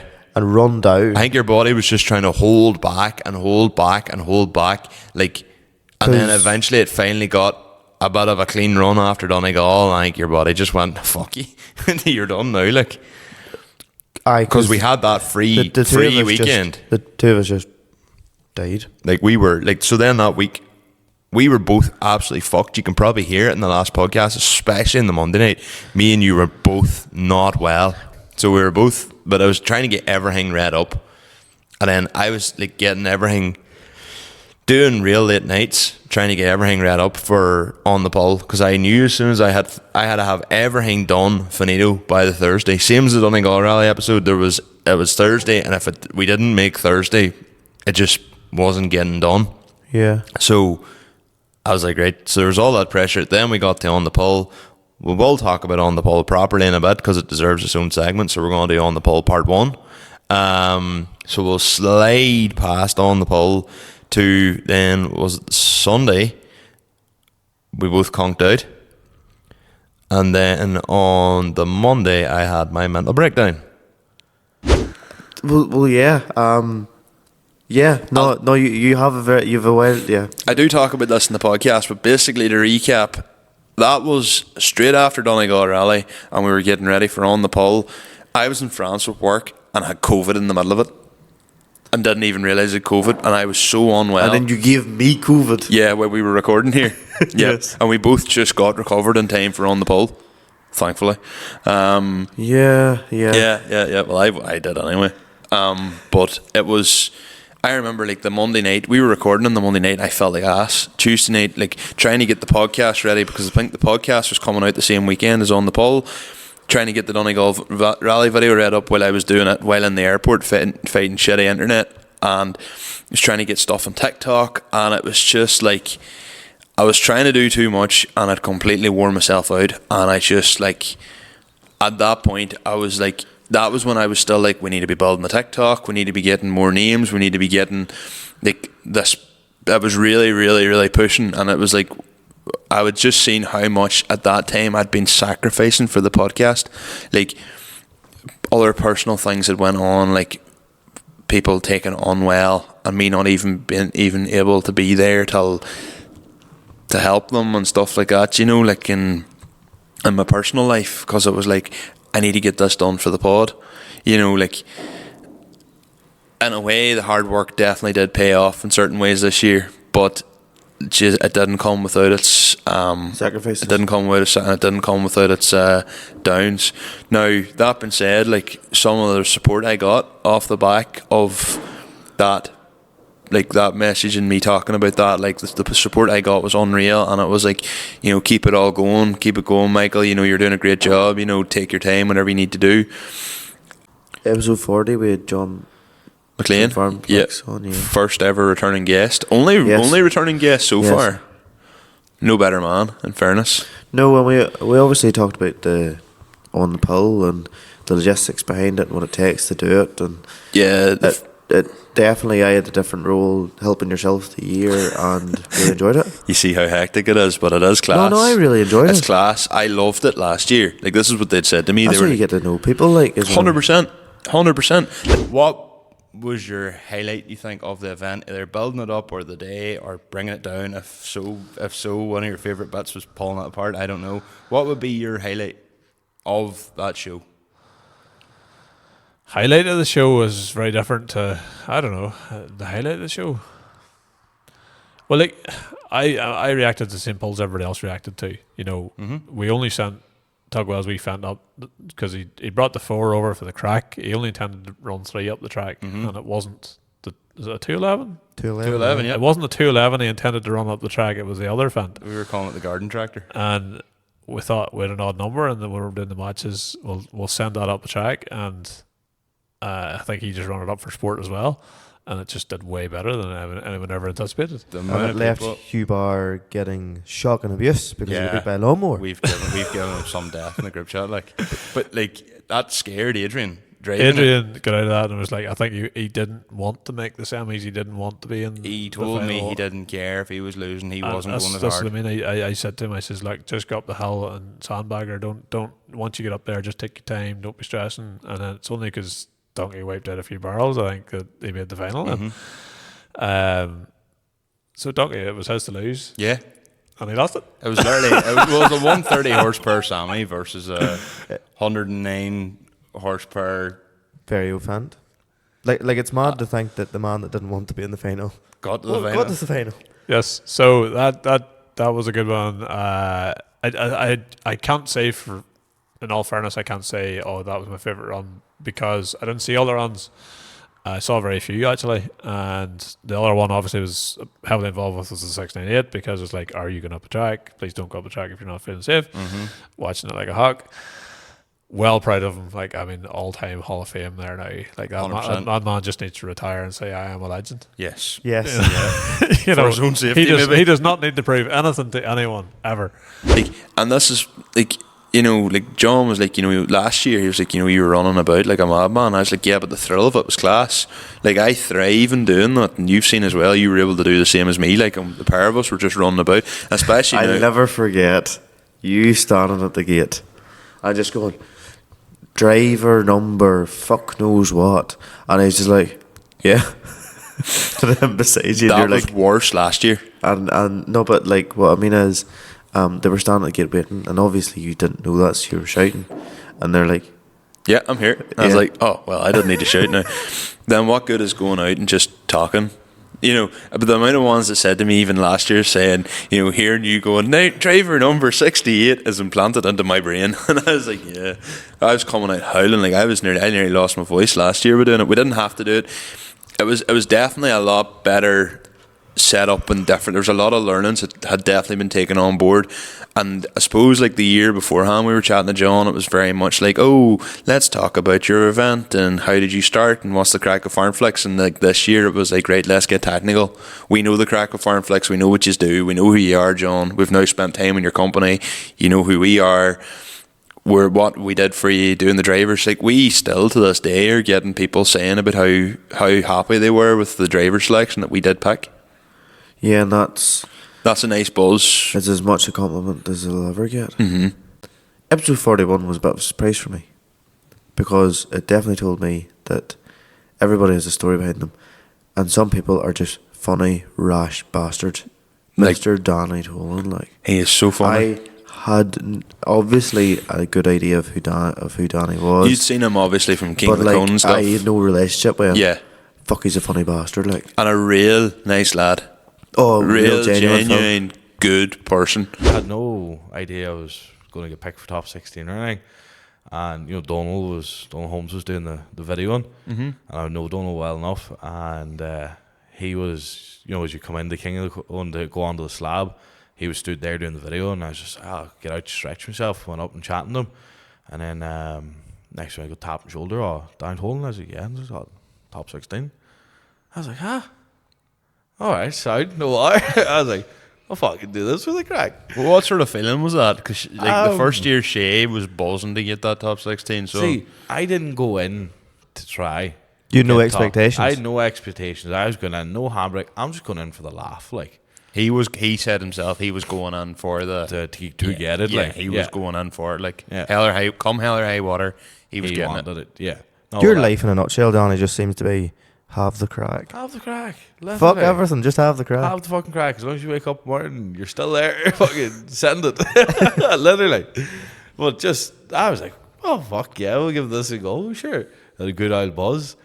And we, you know, got told, go in, do this run, and be put into the, mind they lined us up in the field. Mm-hmm. So I was like, sound, out and around, parked up, and just kind of didn't really know anybody. And I was like, all right. And then next time I bumped into Dana Murray. Mm-hmm. I know Dana. Yeah. I know a couple of her friends. So I was just chatting away to them all the day. And Dylan Wilson was going around. He was parked beside me. Yes. Everybody was checking tyre pressures and that. I was like, geez, these are taking this very seriously. Like, and so everybody was going around, you know, Shay King was in. They were all checking tyre pressures, and a couple of boys in coupes and that, and all checking over the cars. I was like, maybe I should look at mine. And my friend Brendan O'Donnell was with me, and he was in the Buckfast. Standard. A standard. King of the Cone practice, yeah. He was the co-pilot, like, so I was like, geez, better if we look over my own car. I checked her for oil. I was like, a bit low, but I don't have anything to put into it. Put the dipstick back in her. Opened up the expansion tank. I was like, geez, there's nothing in there. And I was like, don't have any water. And I was like, Brendan, give me the bottle of Buckfast. He said, I take a sip out of it. And the expansion tank. That it went. explains it. Yeah, it's literally That does explains it. That's where the Buckfast went, into the expansion tank. So that was her. He's actually just come back from Australia there. Again? Aye, he's back for Christmas. So he sent me a few Snapchats of him back with the car, looking at the car. I think, yeah. No abuse been given to it? Well, he's still talking about doing a couple of crazy things to that car for next year. Stupid things like we'd talked about. Yes. So, and a couple of other ideas he has planned. But yeah, Danny Tolan talks a bit like in the clip I have here, so I'm talking about putting the Buckfast in the in the coolant, and like even the way, just how he tells stories and how he delivers the stories. You look like you were in pain trying to cover that, Jon. I know. Just even the way he tells the stories, the man is a natural storyteller. Like, he's so funny and just such a cool guy. Just like, I just don't care as long as I put on a show and everybody laughs and everybody has a good time. Sure, what does it matter? I wish I had that mentality more so of my own life. I would also like to just quickly break the fourth wall. Michael is not boring. I have just had a very busy week, and Same. I've had, And this week's going to be insane too. staff do, and I am near beat. I am actually near beat. I am freezing my balls off here right now. It's not that cold. I am freezing my balls off, and I am actually not far off. Is it? Yeah. Look, we always record late because you've obviously with you having to do the milking. Yeah, but 3 or 4 late nights in a row, and I know it's like, going to be. I had a lie on this morning, so I got it off, and I woke up at fucking 10 to 7 and could not get back to sleep. You're institutionalised to the milking, like. So you're saying the other night as well. You're like, I know I give off, but I'm away for 2 days. It's like, where's my cows? Pretty much. Yeah, What am I doing without my cows? No, it is true. Like, to be fair, yeah. So episode 42, we had Seamus McGillian on. We did. So Seamus is a very interesting character. A lot of history there. Didn't realise half the history. But again, combination of a brilliant driver in Dylan and a man that can handle the pressure, because a big pile of that, the pressure gets the guys in there, the adrenaline, all them things, it all goes into the mix. And we be quietly hyping them up when we get to the pits area, because I know if they're hyped, then I get a spectacle, and it's just how it works. But again, Dylan, brilliant, and he was pissed this year, I think, that he didn't want it. But hey, that's the joys of a knockout competition. Sometimes you get it right, and sometimes you get it wrong. Sure, Dwayne McKeever in 2017 got put out. Perfect example. One of the best drivers. Steer from the rear event in the world. Oh, that's right. Yeah. Literally in the world, and still gets put out of the top 16. Yeah. But that's the joys of the competition, and that's what makes it the spectacle that it is. So that's the idea of taking the spectacle to another venue to see if we can, create the same thing to give us the ability to go to further venues. Yes. And as I said earlier, just to keep King of the Cone in Donegal, and then try King of the Rings as a different brand. You could do King of the Rings anywhere. Like, that's literally the thing. It's 1 year you could do Longford and somewhere else. The next year you could be in Kerry or Raleigh Lakes. Which, to be honest, I do think that would be. Is there anything like King of the Cone? No, anywhere else? Like, obviously there could be a slab. Not officially. Like, people have tried to, I suppose. People say they have a King of the Cone competition, but I think that the brand is strong enough in its own right to still stay in Donegal as the original King of the Cone top 16 competition. The flagship event, yeah. Seamus is one of the McGillian brothers, would be tied in with King of the Cone, but he was doing his own KOTC events, King of the Rings, and Granard, County Longford. So we were involved with it, and we ended up actually being the people that had to pick the. No. Okay, I ended up being the one picking out all the cars. You had to leave early. Seamus been on, gave us a lot of history from even like shows like Glowing Live and stuff like that there, like from back in the day. And I didn't like shows that I was like, holy shit, they were class. Like, you seen them events, and like didn't even know he was the man behind them. Yeah, that like, was mind blowing. Some of the stuff like the way he speaks and like how he, like his mentality to everything and how he gets through, like how he started off and all this here, and just the whole sure, what have you got to lose, go for it attitude. Absolutely incredible. Great person to chat with. Great all round person in general. Have to say, definitely enjoyed having Seamus in the pod. So then episode 43, we did something different. We went on tour. Yes. And unfortunately, what happened on tour, in this tour, well, none of it stayed on tour. It was all put onto the internet. Yes. Yeah. So we. Speaking of that, the Rosa Mooncoin wrote to me on TikTok. Fuck off! Did they? Swear to God. So we were in Rosa Mooncoin like during that episode, or the night before that episode. We recorded with them, and the next thing then, Rosa Mooncoin wrote to me and said, didn't realise that two celebrities, I must have been taking the piss, didn't realise two celebrities were in the pub. We would have loved to have known you were coming.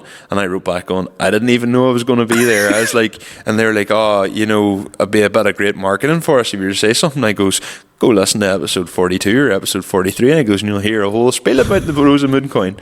So so like they wrote to me out of the blue, like, and what was this on TikTok? And then they followed recently us. Or not? Yeah, but like maybe a month ago. It was after Falvey's. Oh, it was after Falvey's. There you are then. So yeah, so they must have heard us talk about it maybe in Falvey's podcast, because we said about Mooncoin. And then I was like, but go back and actually With a listen full-on to spill about how your pool players are all cheating bastards. That's right. I had the laugh, right? Oh no, let's play sticky ball, and no, it's only one touch, and it's like, okay, and you were getting them every time, like until the last round where you're just like, do you know what, fuck these ones. Literally, we were out chatting to the fella, and it was the last. Basically, I was after 4 or 5 games. And I was like, I'm fucking half cut here. Not a fuck. Not given. half. No, I was drunk. I was drunk, and the care went out the window. See the very first game. You were trying. I was like, no, I'm not good at pool. No, I'm not good at pool. Yes, but it's like anybody asks me if I'm good at something, I always say no. Yeah, fair enough. Like it was like jiving. Like, I was like, no, I have 2 left feet. You go and jive. They're like, no, you can jive, and I'm like, no, I have 2 left feet. I try to be modest, but I never forget the fucking 1 game of pool. It was grand. 2nd game it was grand. Same rules. 3rd fucking pulled rules out their backside, and that's just the way the night went on from there. They were probably all sitting up at the bar going, oh, see that fucking dirty cunt there, that fucking fella from the north there, with that fucking stupid looking hoodie on. Look at these 2 fucking boys, they think they're a boy band or something. So 2 cunts bring the fucking food into the fucking thing and they don't even eat it outside. Well, to be fair, the woman let us, so fair play to her. But back to episode 43 then. Veering back, we're not talking about the Rose and Moon coin. We're talking about Fitzfab. Well, they're fucking getting free market. They are, in fairness. Like, but to be fair, like, it was a great spot. Like, we had a great night in the Rose and Moon coin. So to be fair, there's the marketing. Genuinely, if you're in the Moon coin area, go. It's outside Waterford, between Waterford and Kilkenny. Great spot. And if they aren't doing food, they'll allow you to eat food in their establishment. From Gino's or something was the place beside it. I can't remember the name. You went and got it for me. I was did. grateful. Yes. But yes, so we met with Seamus Fitzgerald and Conor Allen. We did. 2 hilarious people. Seamus Fitzgerald, like Danny Toland, just same person, just kind of draw a diagonal line to the other side of the country. Well, I didn't know that Ricky Bobby was a real person. Then I met Seamus Fitzgerald. Yep, he was conceived. Yep, no, I was taken to his ma was taken till the hospital on Subaru. Rally car. No, actually, there's a more truer part to that story. I don't know, as much guards watch a podcast, right? Just say it's in a private road. You were It's so not the story for this podcast, so it's so not private. We've had other stories. Yeah, this is probably not a great one. I'll tell you anyway, you can cut it out. Yeah, fuck it. And that's, If it's worth cut keeping, I'll keep it. Don't cut it out. Don't put it on. Don't cut it out. Okay, so allegedly, Allegedly, that man who just walked out that door and me were allegedly us were out exploring the Port Road on this alleged night. Yes. So 2 lads apparently came around the corner and there was a squad car there. So the 2 cars had to get away, and when you get to the top of the Port Road, there's a roundabout. There's a dual carriage either way, and the guards had the roundabout blocked. So these 2 certain lads had to go the wrong way up the dual carriageway with guards on the opposite side. So the guards were blocking like the normal side of the road, but these 2 fellas went the wrong way up and the wrong way around the next roundabout and the wrong way down the next road to avoid them all. They got a good distance away. They turned off for a back road, and then allegedly the fella driving the twin cam snapped his throttle cable, and could see all the blue lights coming and stuff. So ripped up his cardboard, jammed it into the throttle body, so wedged the throttle open fully. So when it started up, the car just and I was like, or he was like, not me, like I had no choice but to go, and you can't leave off, you can't control the throttle. You were driving it off the clutch, like just wide open throttle. That person was driving it off the clutch. That person. Yeah. So, and apparently a friend of theirs had a tyre shop 2 towns over, so he was going to have the roller door open, so they had a small window to get there. So they had to drive really hard and really fast to get there, and drive up through a town with the throttle winding out off the limiter. And there was guards everywhere looking for these cars everywhere, and yeah, 2 cars had to be painted a different colour. Wow. Yeah. Holy fuck. Yeah, so that's So somehow this ended up in purple. yeah, By sheer coincidence. by coincidence this car ended up purple, and his car ended up purple as well. So, like, one of the stories he tells us some mad stories. Like, and this is a man who is not feared. Like, he is built. You know, that man's probably spent more money in his like A86 and his Trino than I've spent on my Sarah, and that's Really? Yeah. Well, he did mention a number in the podcast of how much he spent on it. It's been painted like 3 times. He paints it and then goes for walls. Like, that just madman. Like, you know, but like. Allegedly, is there reasons behind him having to respray the car? Well, that's the clip I actually I'm going to use. So, like, yeah, we went and visited Fitzfab. They're actually looking for a new. The rent's up on the current location they're in. So, if anybody here listens to us and has a shed or knows of a shed in the Waterford area, in the Waterford City area, get on to Fitzfab. Get them a shed, because we don't want to see Seamus's thing come to a stop. Like, I mean, what he has going there in the one-stop shop, It's they've something gone, special, it is class, and we recorded with them and we had a fantastic time, and they were real so nice accommodating. days, so good And days. we learned how to sim drift, and I was shit, and you were also shit. Yep. But I was like, he'll show me up here with having his rear wheel drive experience. No, Nope. he was shit. I was terrible. I'm actually better at real drifting. See him actually. In episode 44, I realised you do a lot of talking. Yes. It took you to episode 44 to realise that. And a lot of us dribble. Yeah. You're like a man that would drive around the lock just to get the other side of the lock, if you get me. So instead of just going to like Marfell to Tomb, you drive around the lock to get there.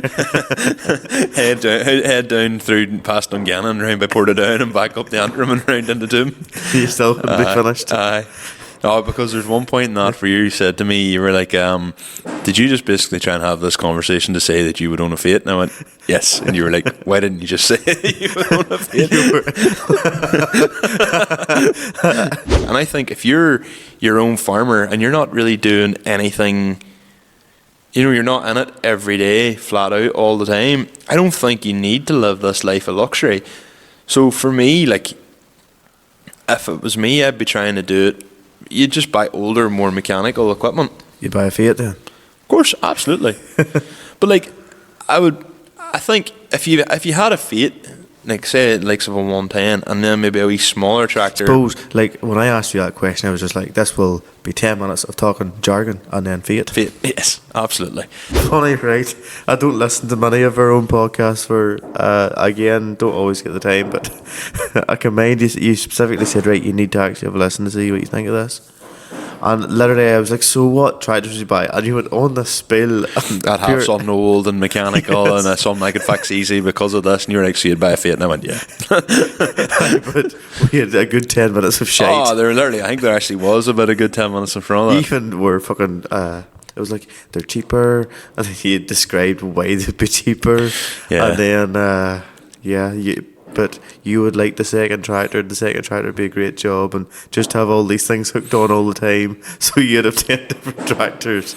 Well, like the Coke can, the fertilizer sower, all these other different things. Topper and all that, yeah. We then, in episode 45, Michael, you went down to LZ Fest. Yes. I couldn't make it. So LZ Fest basically was one of the things I mainly spoke about with that was being a complete fish out of water. So that episode was called Imposter Syndrome, and I just going through and seeing all these people with their big fancy cameras, and here's me standing with just the wee camera that we record the podcast on. But then as it was explained to me over the weekend, time and time again, people were saying, but you're not here, you're doing a different type of media. Like, you know, my whole thing is I'm not going out to take videos or take photos, like, and I'm not set up to do that. My whole thing is to go and see the action and talk about it. Yeah. And really, I'm taking the videos just to jog my own memory. If you look at the TikToks, I, on day 2, done like a video in front of all the cars. Yes. I actually didn't do that on day 1. Did you just take a video? I just took a video of the cars, and I was planning on putting it with music. But I suppose I can talk. I'll mention the conversation then I had with Darren first, because Darren was from Dirty Drifting, was kind of like saying, like, he was like, you know, Michael, he's like, what's the point in you taking these videos? And he was like, you know, like, it's like people are watching your podcast for you and for Conor. Obviously you weren't there, but he was like paraphrasing for us. And he was like, people are watching them for you. He goes, what's the difference between you standing in here and taking a video and like them standing out there and taking a video and putting it on their TikTok? Like, realistically, it's the same video. He's like, you need to be saying, like, showing that you're here, you know, and why you're here and that you deserve to be here. Yeah, that's literally why I put up the video. We'll talk about the Lexus in a bit, but that's actually why I put up that video of me saying I'm standing in the middle of the track here. And then one of the key takeaways from that as well was Darren Mellon, who we had actually in the last podcast as a guest. Like, Darren, that was my first time meeting Darren in person, but Darren was saying, he's like, you know, you're standing here taking videos. Why are you just taking videos? He goes, you could be sitting in the grandstands taking videos. You know, you should be getting in front of the camera. Why are you here? Why should people be watching you? Just the video style just changed, like, and then I was like, oh, he's doing videos now, like a vlog with him in front of the camera and all. That was all explained to me. And then I said that to you, and then you explained then the whole crack. So like the Saturday night when we were out, like, Darren was like, you know, he's like, there's a difference between you and someone standing on the inside of the track, or someone standing in like the outside of the track or sitting in the grandstands taking videos. There's a reason why you're there. So why don't you show people the reason why you're there? I.e., you do a podcast and this is what you're talking about. So from then on, that kind of gave me a bit of a point to go, okay, well then we should start getting in front of camera more ourselves. And then that was where I was like, okay, well 100% we'll do the video in the 110, and there's the video Tyrone, which I haven't got back to yet, but it'll be coming out as well. So basically developing what we did from Donegal Rally and Granard, and that there's a good point to doing that. Episode 46 was Hugh Barr.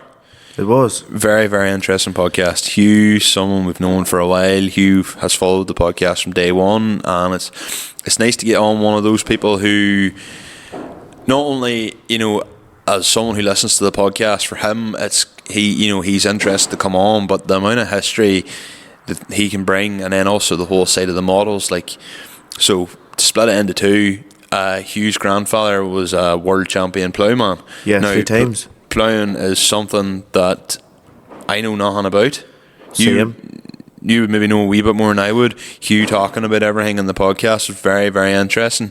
Ploughing's obviously a massive thing in this country. You know, you have the ploughing championships down in Offaly, Tullamore. And to reseed the field, you normally have to plough it. Yeah. I'm assuming your grandfather won a few, and that's where gold plough came out. We'll get back to my grandfather. Yes. So at that time, any big event was a social gathering. Like, there's videos of my granda ploughing and the crowd being 4 deep round him. Seriously? Well, at that stage, like, what else good did you tractor. have? Well, there was no TV. There was no, like, what do you do on a Saturday? Oh, sure, we'll go this ploughing match. Go and see. Because, like, at that time, it was a new thing. And probably at that time, you know, you didn't have big farms. A lot of lads would have had 10 acres. So a lot of boys would probably have been, must go and look at this ploughing here, see how this man does it, because every man and their dog would have had a farm. Well, like, this is just after the revolution of a T20, like. Mm-hmm. So 40s, 50s?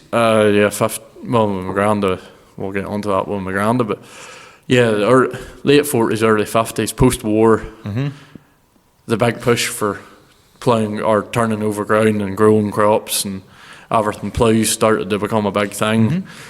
And my granda, he got into his ploughing and started getting on quite well at it round the local matches. So he went to the Northern Irish ploughing match and qualified to go to the world match. Yeah. Where were the worlds held at that time? It moves every year. Like, when my granda done it, the first year was in Killarney. And he left this first time ever leaving the county. First time going further than Belfast. He was away off to Killarney. And driving the tractor? No. The Ford Motor Company Ireland provided him with a brand new tractor at the time, because it was like they were, at that stage I think they were actually building Fordsons down south, because there used to be a Ford factory in Ireland. In Mallow, Cork, isn't there? Yeah. They do a Ford show there. Yeah, but they heads of provided him with a brand new Fortune Major for the match. And then I think he took his own plough down. They got it lorried down at that stage. And he was his dad, I think his my great grandfather wasn't well at the time or something. They actually come home between the practice week and the match week to see him, and then they come back down and he won it.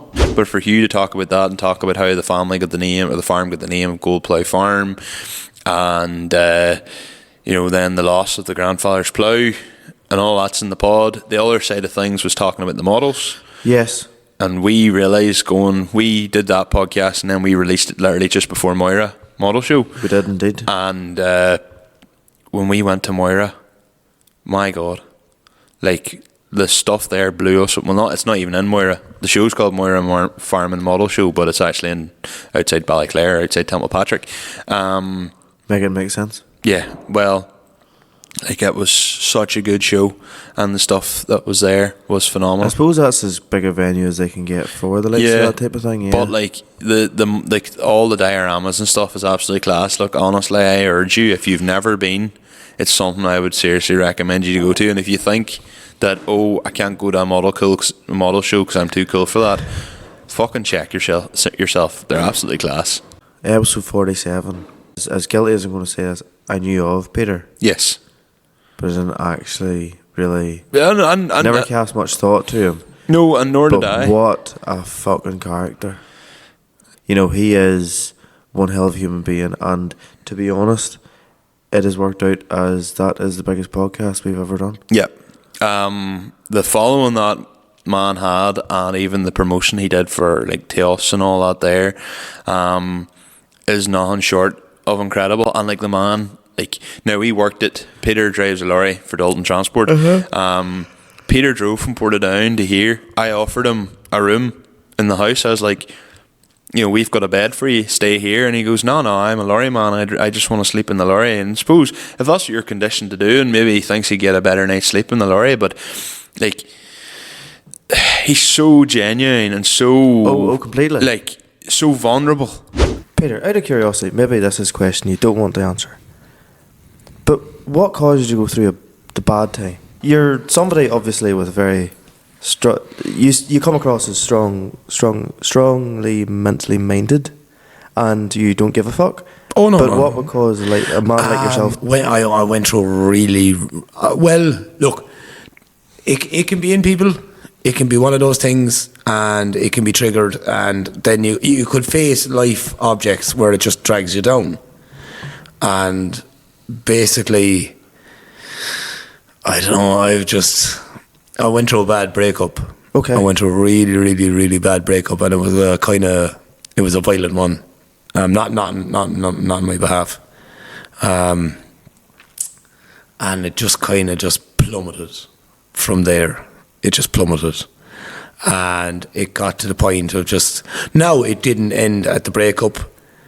For years it went on. Okay. Even to the fact this would be 10 years, right?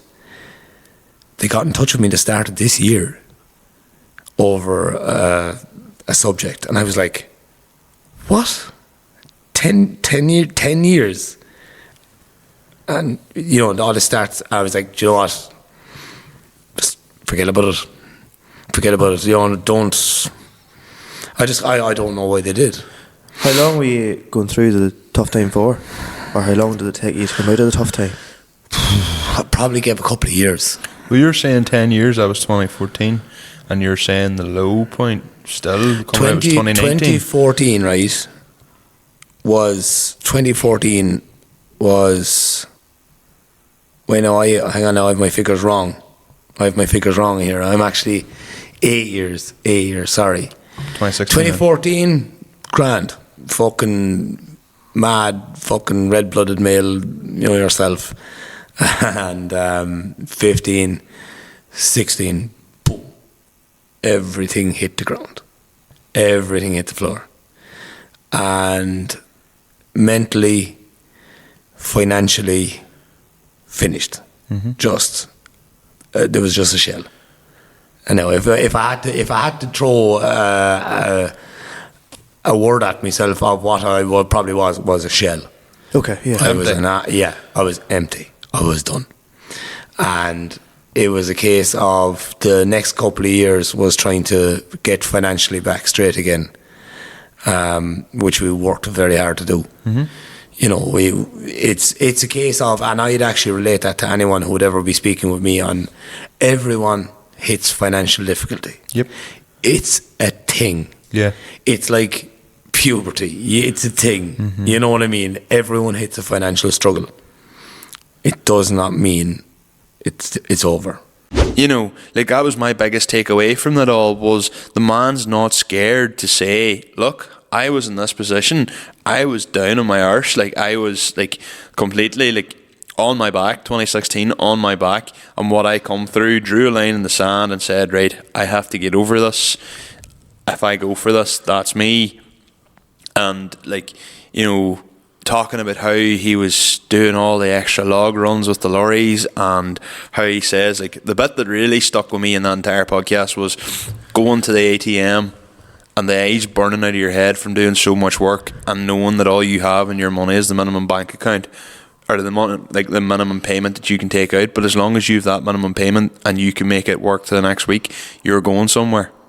Yeah. And like the fact that he's saying he was pretty much homeless, and he was coming home and having a shower at his mum's house, and then he was sleeping in the lorry full time, like what he does now with like building the cars and building vehicles, to like taking stuff that's deemed for the scrapyard and turning it into something that like shouldn't be doing what's doing. Yeah. Like, it's class. Like, such an inspiration. Such an inspiration. And then episode 48 was, well, it was kind of like a two main topic podcast, something we hadn't done from like the early days. And I mean, the whole podcast was really supposed to be about the Sierra and all that. Yes. But then the whole thing with Labour, I suppose with me and you having a voice now. Yeah. No, it's and funny, I've thought about it since, and a lot of comments and that have been on it have been sort of thing, you know, like, look, obviously if something's passed down to you, you have the opportunity to sell it, and you could obviously get money and then whatever. But what I didn't know, and at the time, I suppose, and the other thing is, right, so why do younger farmers want to continue to farm?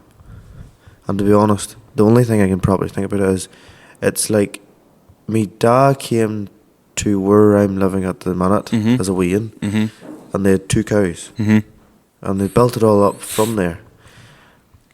Like, it's sort of carrying on the legacy. You want you've pride in what he's worked hard for, so you want to be able to continue to work it. Yeah.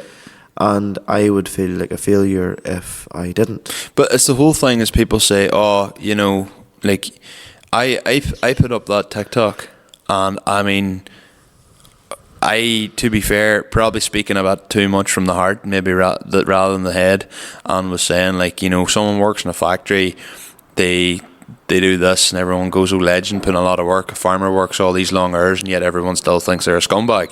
The amount of people then said, oh, nobody thinks farmers are scumbags, you're catch yourself on, all this here. And admittedly, to an extent, that's probably true, but you do see a lot of people getting hate, and then at the same time, people were saying, like, who's actually calling farmers scumbags? But then you also read through the comments, and there are a lot of people not being nice about the farmers, and one's going, you're nothing but a bunch of yaps, and you deserve to pay the same way everybody else does. And I'm sitting thinking, right, but if you inherit a business is somewhat profitable. Like, if you inherit a farm, the business model is, you buy at X and sell at Y, and Y is significantly cheaper than what you buy at X. The way I've thought about it, so everybody's going to be, and everyone is entitled to have their own opinion. 100%. I think it's more the fact of, you were saying, look, number one, a lot of people, when they're in a hurry and certain other circumstances are seen, farmers would appear to be an inconvenience. Yes. You know, if you're trying to get to work and a tractor's in the road, farmers a pain in the backside. Yeah. Which I would fully agree. They Taking would, cattle it would across be. the road for milking. You know, yeah. The other thing, I suppose, in the conversation with someone else over the last while, I suppose the point that we were trying to get across was, look, a lot of the comments seem to be like, oh, you've got a tractor, this much money, and you've got this much money. Like, they're not going out and buying the tractor outright at 100 grand. They're putting over finance in 5 years, and some people are putting finance out over 7 or 8 years. You know, if you have something that breaks down or that, you know, obviously you need to replace it, or you have mechanical bills or whatever. But then the other thing I sort of learned was I don't know enough about business. Yeah, same. To be honest with you. But normal businesses sell for more than you buy. Say the likes of, well, even, like, personally, I think inheritance tax is wrong on anybody. Yeah, agreed. You know, now, yes, I get that people can say, look, someone is rich and this just leaves the richer get richer, right? That's totally fair enough, right? But those rich people have money to be able to pay the right people to be able to do whatever they want. They're always going to be rich. If you actually look at the cash flow, look at someone who is wealthy. Not even that, though. But the sort of what I'm getting at is, if you work really hard in life, to even forget the farm, right? Because you don't really actively do much with it. You know, you have a few cattle and that. But if you and Becca work hard and were able to, with your own money you've earned, and you were fit to buy a house, and you have children, or say one child, right, and the child then could end up inheriting this house. Yes, I understand that that's your hard work and not their hard work. But everybody wants their child to be better off than them, and everybody wants to be able to afford and accumulate something to be able to pass it on. Yeah, I don't. But they would then, in my opinion, or like basically, the way I thought of it was, your child would be getting fined for your hard work. Yeah. And then they would have evidently probably have to sell it, or maybe they would be able to find the money. So therefore, like, and then people would say, well, where do you find all this money out of? Well, people pay, like, income tax and that. Yeah. And then I seen other comments that said farmers didn't do that or whatever. If a farm does well for a year and makes money, well, it has to pay income tax because there's sole traders. But then, again, more to the business side of things, say the likes of a farm is hit with like 200 grand of a bill for inheritance tax if everything goes through.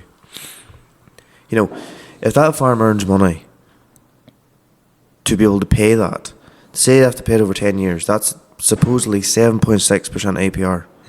So there's interest in that, that's not interest free. Yeah. Then after that, if they earn money to be able to pay that, they have to pay tax on that earnings. Yeah. So they have actually to pay on top of that again. See if they have to sell ground to be able to try and finance that and fund that, then they'd have to pay 40% capital gains tax on that. So they've lost the half of that ground. And because they've earned that money, they also have to pay tax on that too because it's an income. Yeah. So really,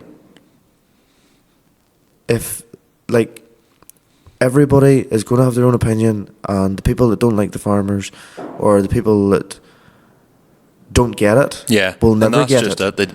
They'll never understand. And they'll never want to know. They'll never understand, and you're right, they don't want to know, they'll just think. The way I sort of viewed it was, it's not, it doesn't seem right that if somebody works really hard, regardless of what they do, that they be able to have something. Why should the next generation be fined, essentially, for it? Whenever, like, it's all about the richer giving more and all that crack. But there's a lot of people out there that aren't that rich, that maybe have worked to be able to have something. And they have enough, but they don't have enough to pay the tax. Like, you pay income tax all your life. That's the bit that gets me, is why should you be taxing something you own? You pay income tax, you pay your road tax. If you're paying your taxes, all you're doing is creating. If inheritance tax is something that's hitting people hard, like, down the line, people are going to go, what's the point in building up a business? What's the point in me doing a business? Like, what's the point in me doing well for myself? I'm only going to get hit. From watching videos, now I don't know enough about politics, but supposedly there was, like, the UK economy was doing really well and there was growth. And obviously people will invest whenever policies come out to better them. And I seen a video essentially, and it was like, oh look, you know, this will put more money into the public services, which is totally fair enough because NHS is a bit of a disaster, you know, when all these public services are underfunded. But increasing or decreasing the amount in which, like, the bill basically, or so instead of paying national insurance after 10,000 or something, or until it gets to 10 grand and reduced that to 6. Mm-hmm. Any business with any sort of like gumption, well, their employers, their employees are dearer now. Mm-hmm.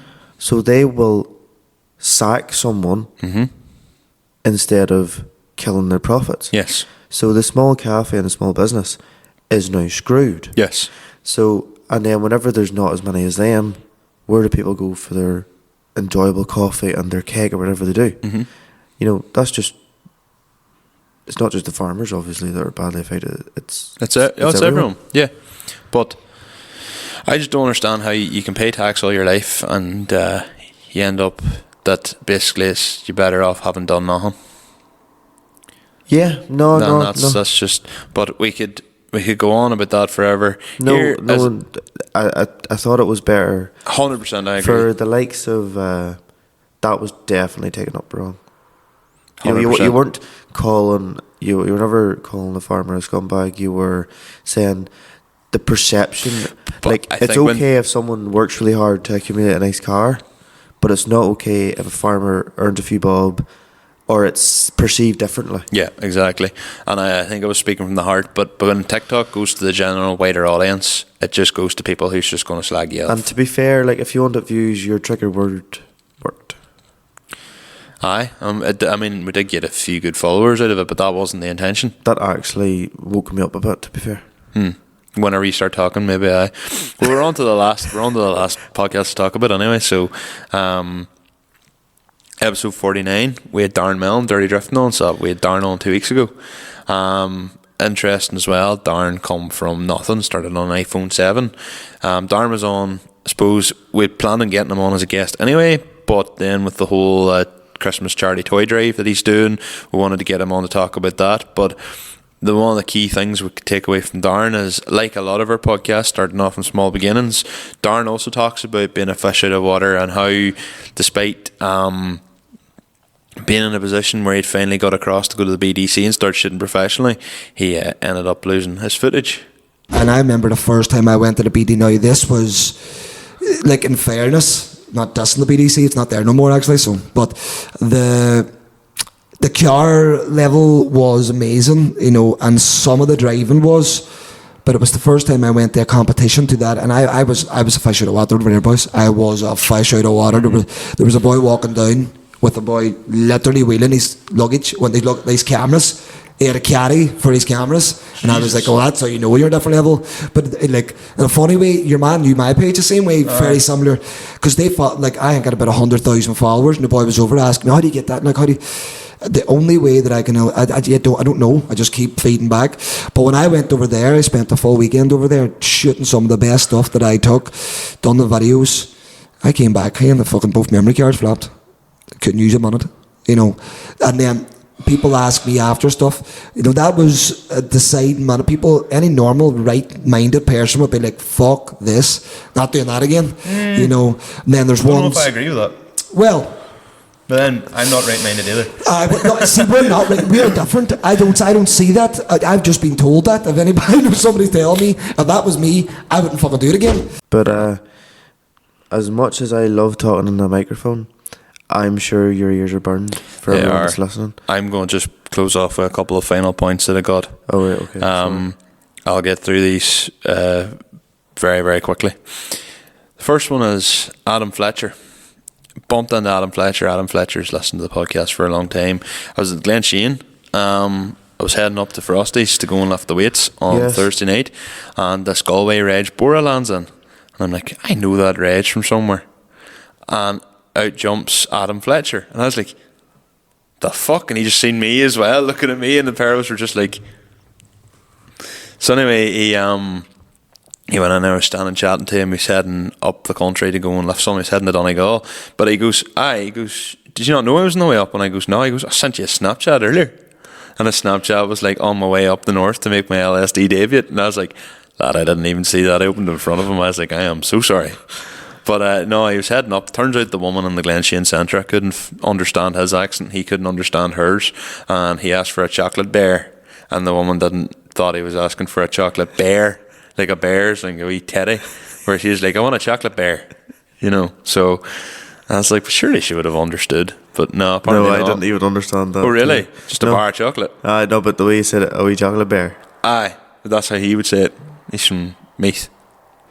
So there was that, and then another shout out, I already spoke about it, just Frosty helped me out with the weights. Yeah. And then Morris Hayden was out in New York over Christmas there, or no, over Christmas, over the holidays there, and he sent me a snap of him wearing the LSD hoodie in New York. So fair play to him. Just another shout out to Alan Murphy for the poll and everything with that. And a final one of a video Reese Vaughan put up there earlier during the week of just all the tractor pulls throughout the year. So yeah, that's episode 50. I have no idea how long this one's going to be. It could be really long, could be really short. We're both absolutely tired. Both of us are up in like 5 hours. I'm beat. I'm beat as well. But folks, happy Christmas. Happy Christmas. Be good. Be safe. And for all those that had us in your Spotify Wrapped, thank you so much for continuing to listen. Yep. We appreciate it a lot. One more thing. Don't tear up the ground when you're on the pull. Best of luck.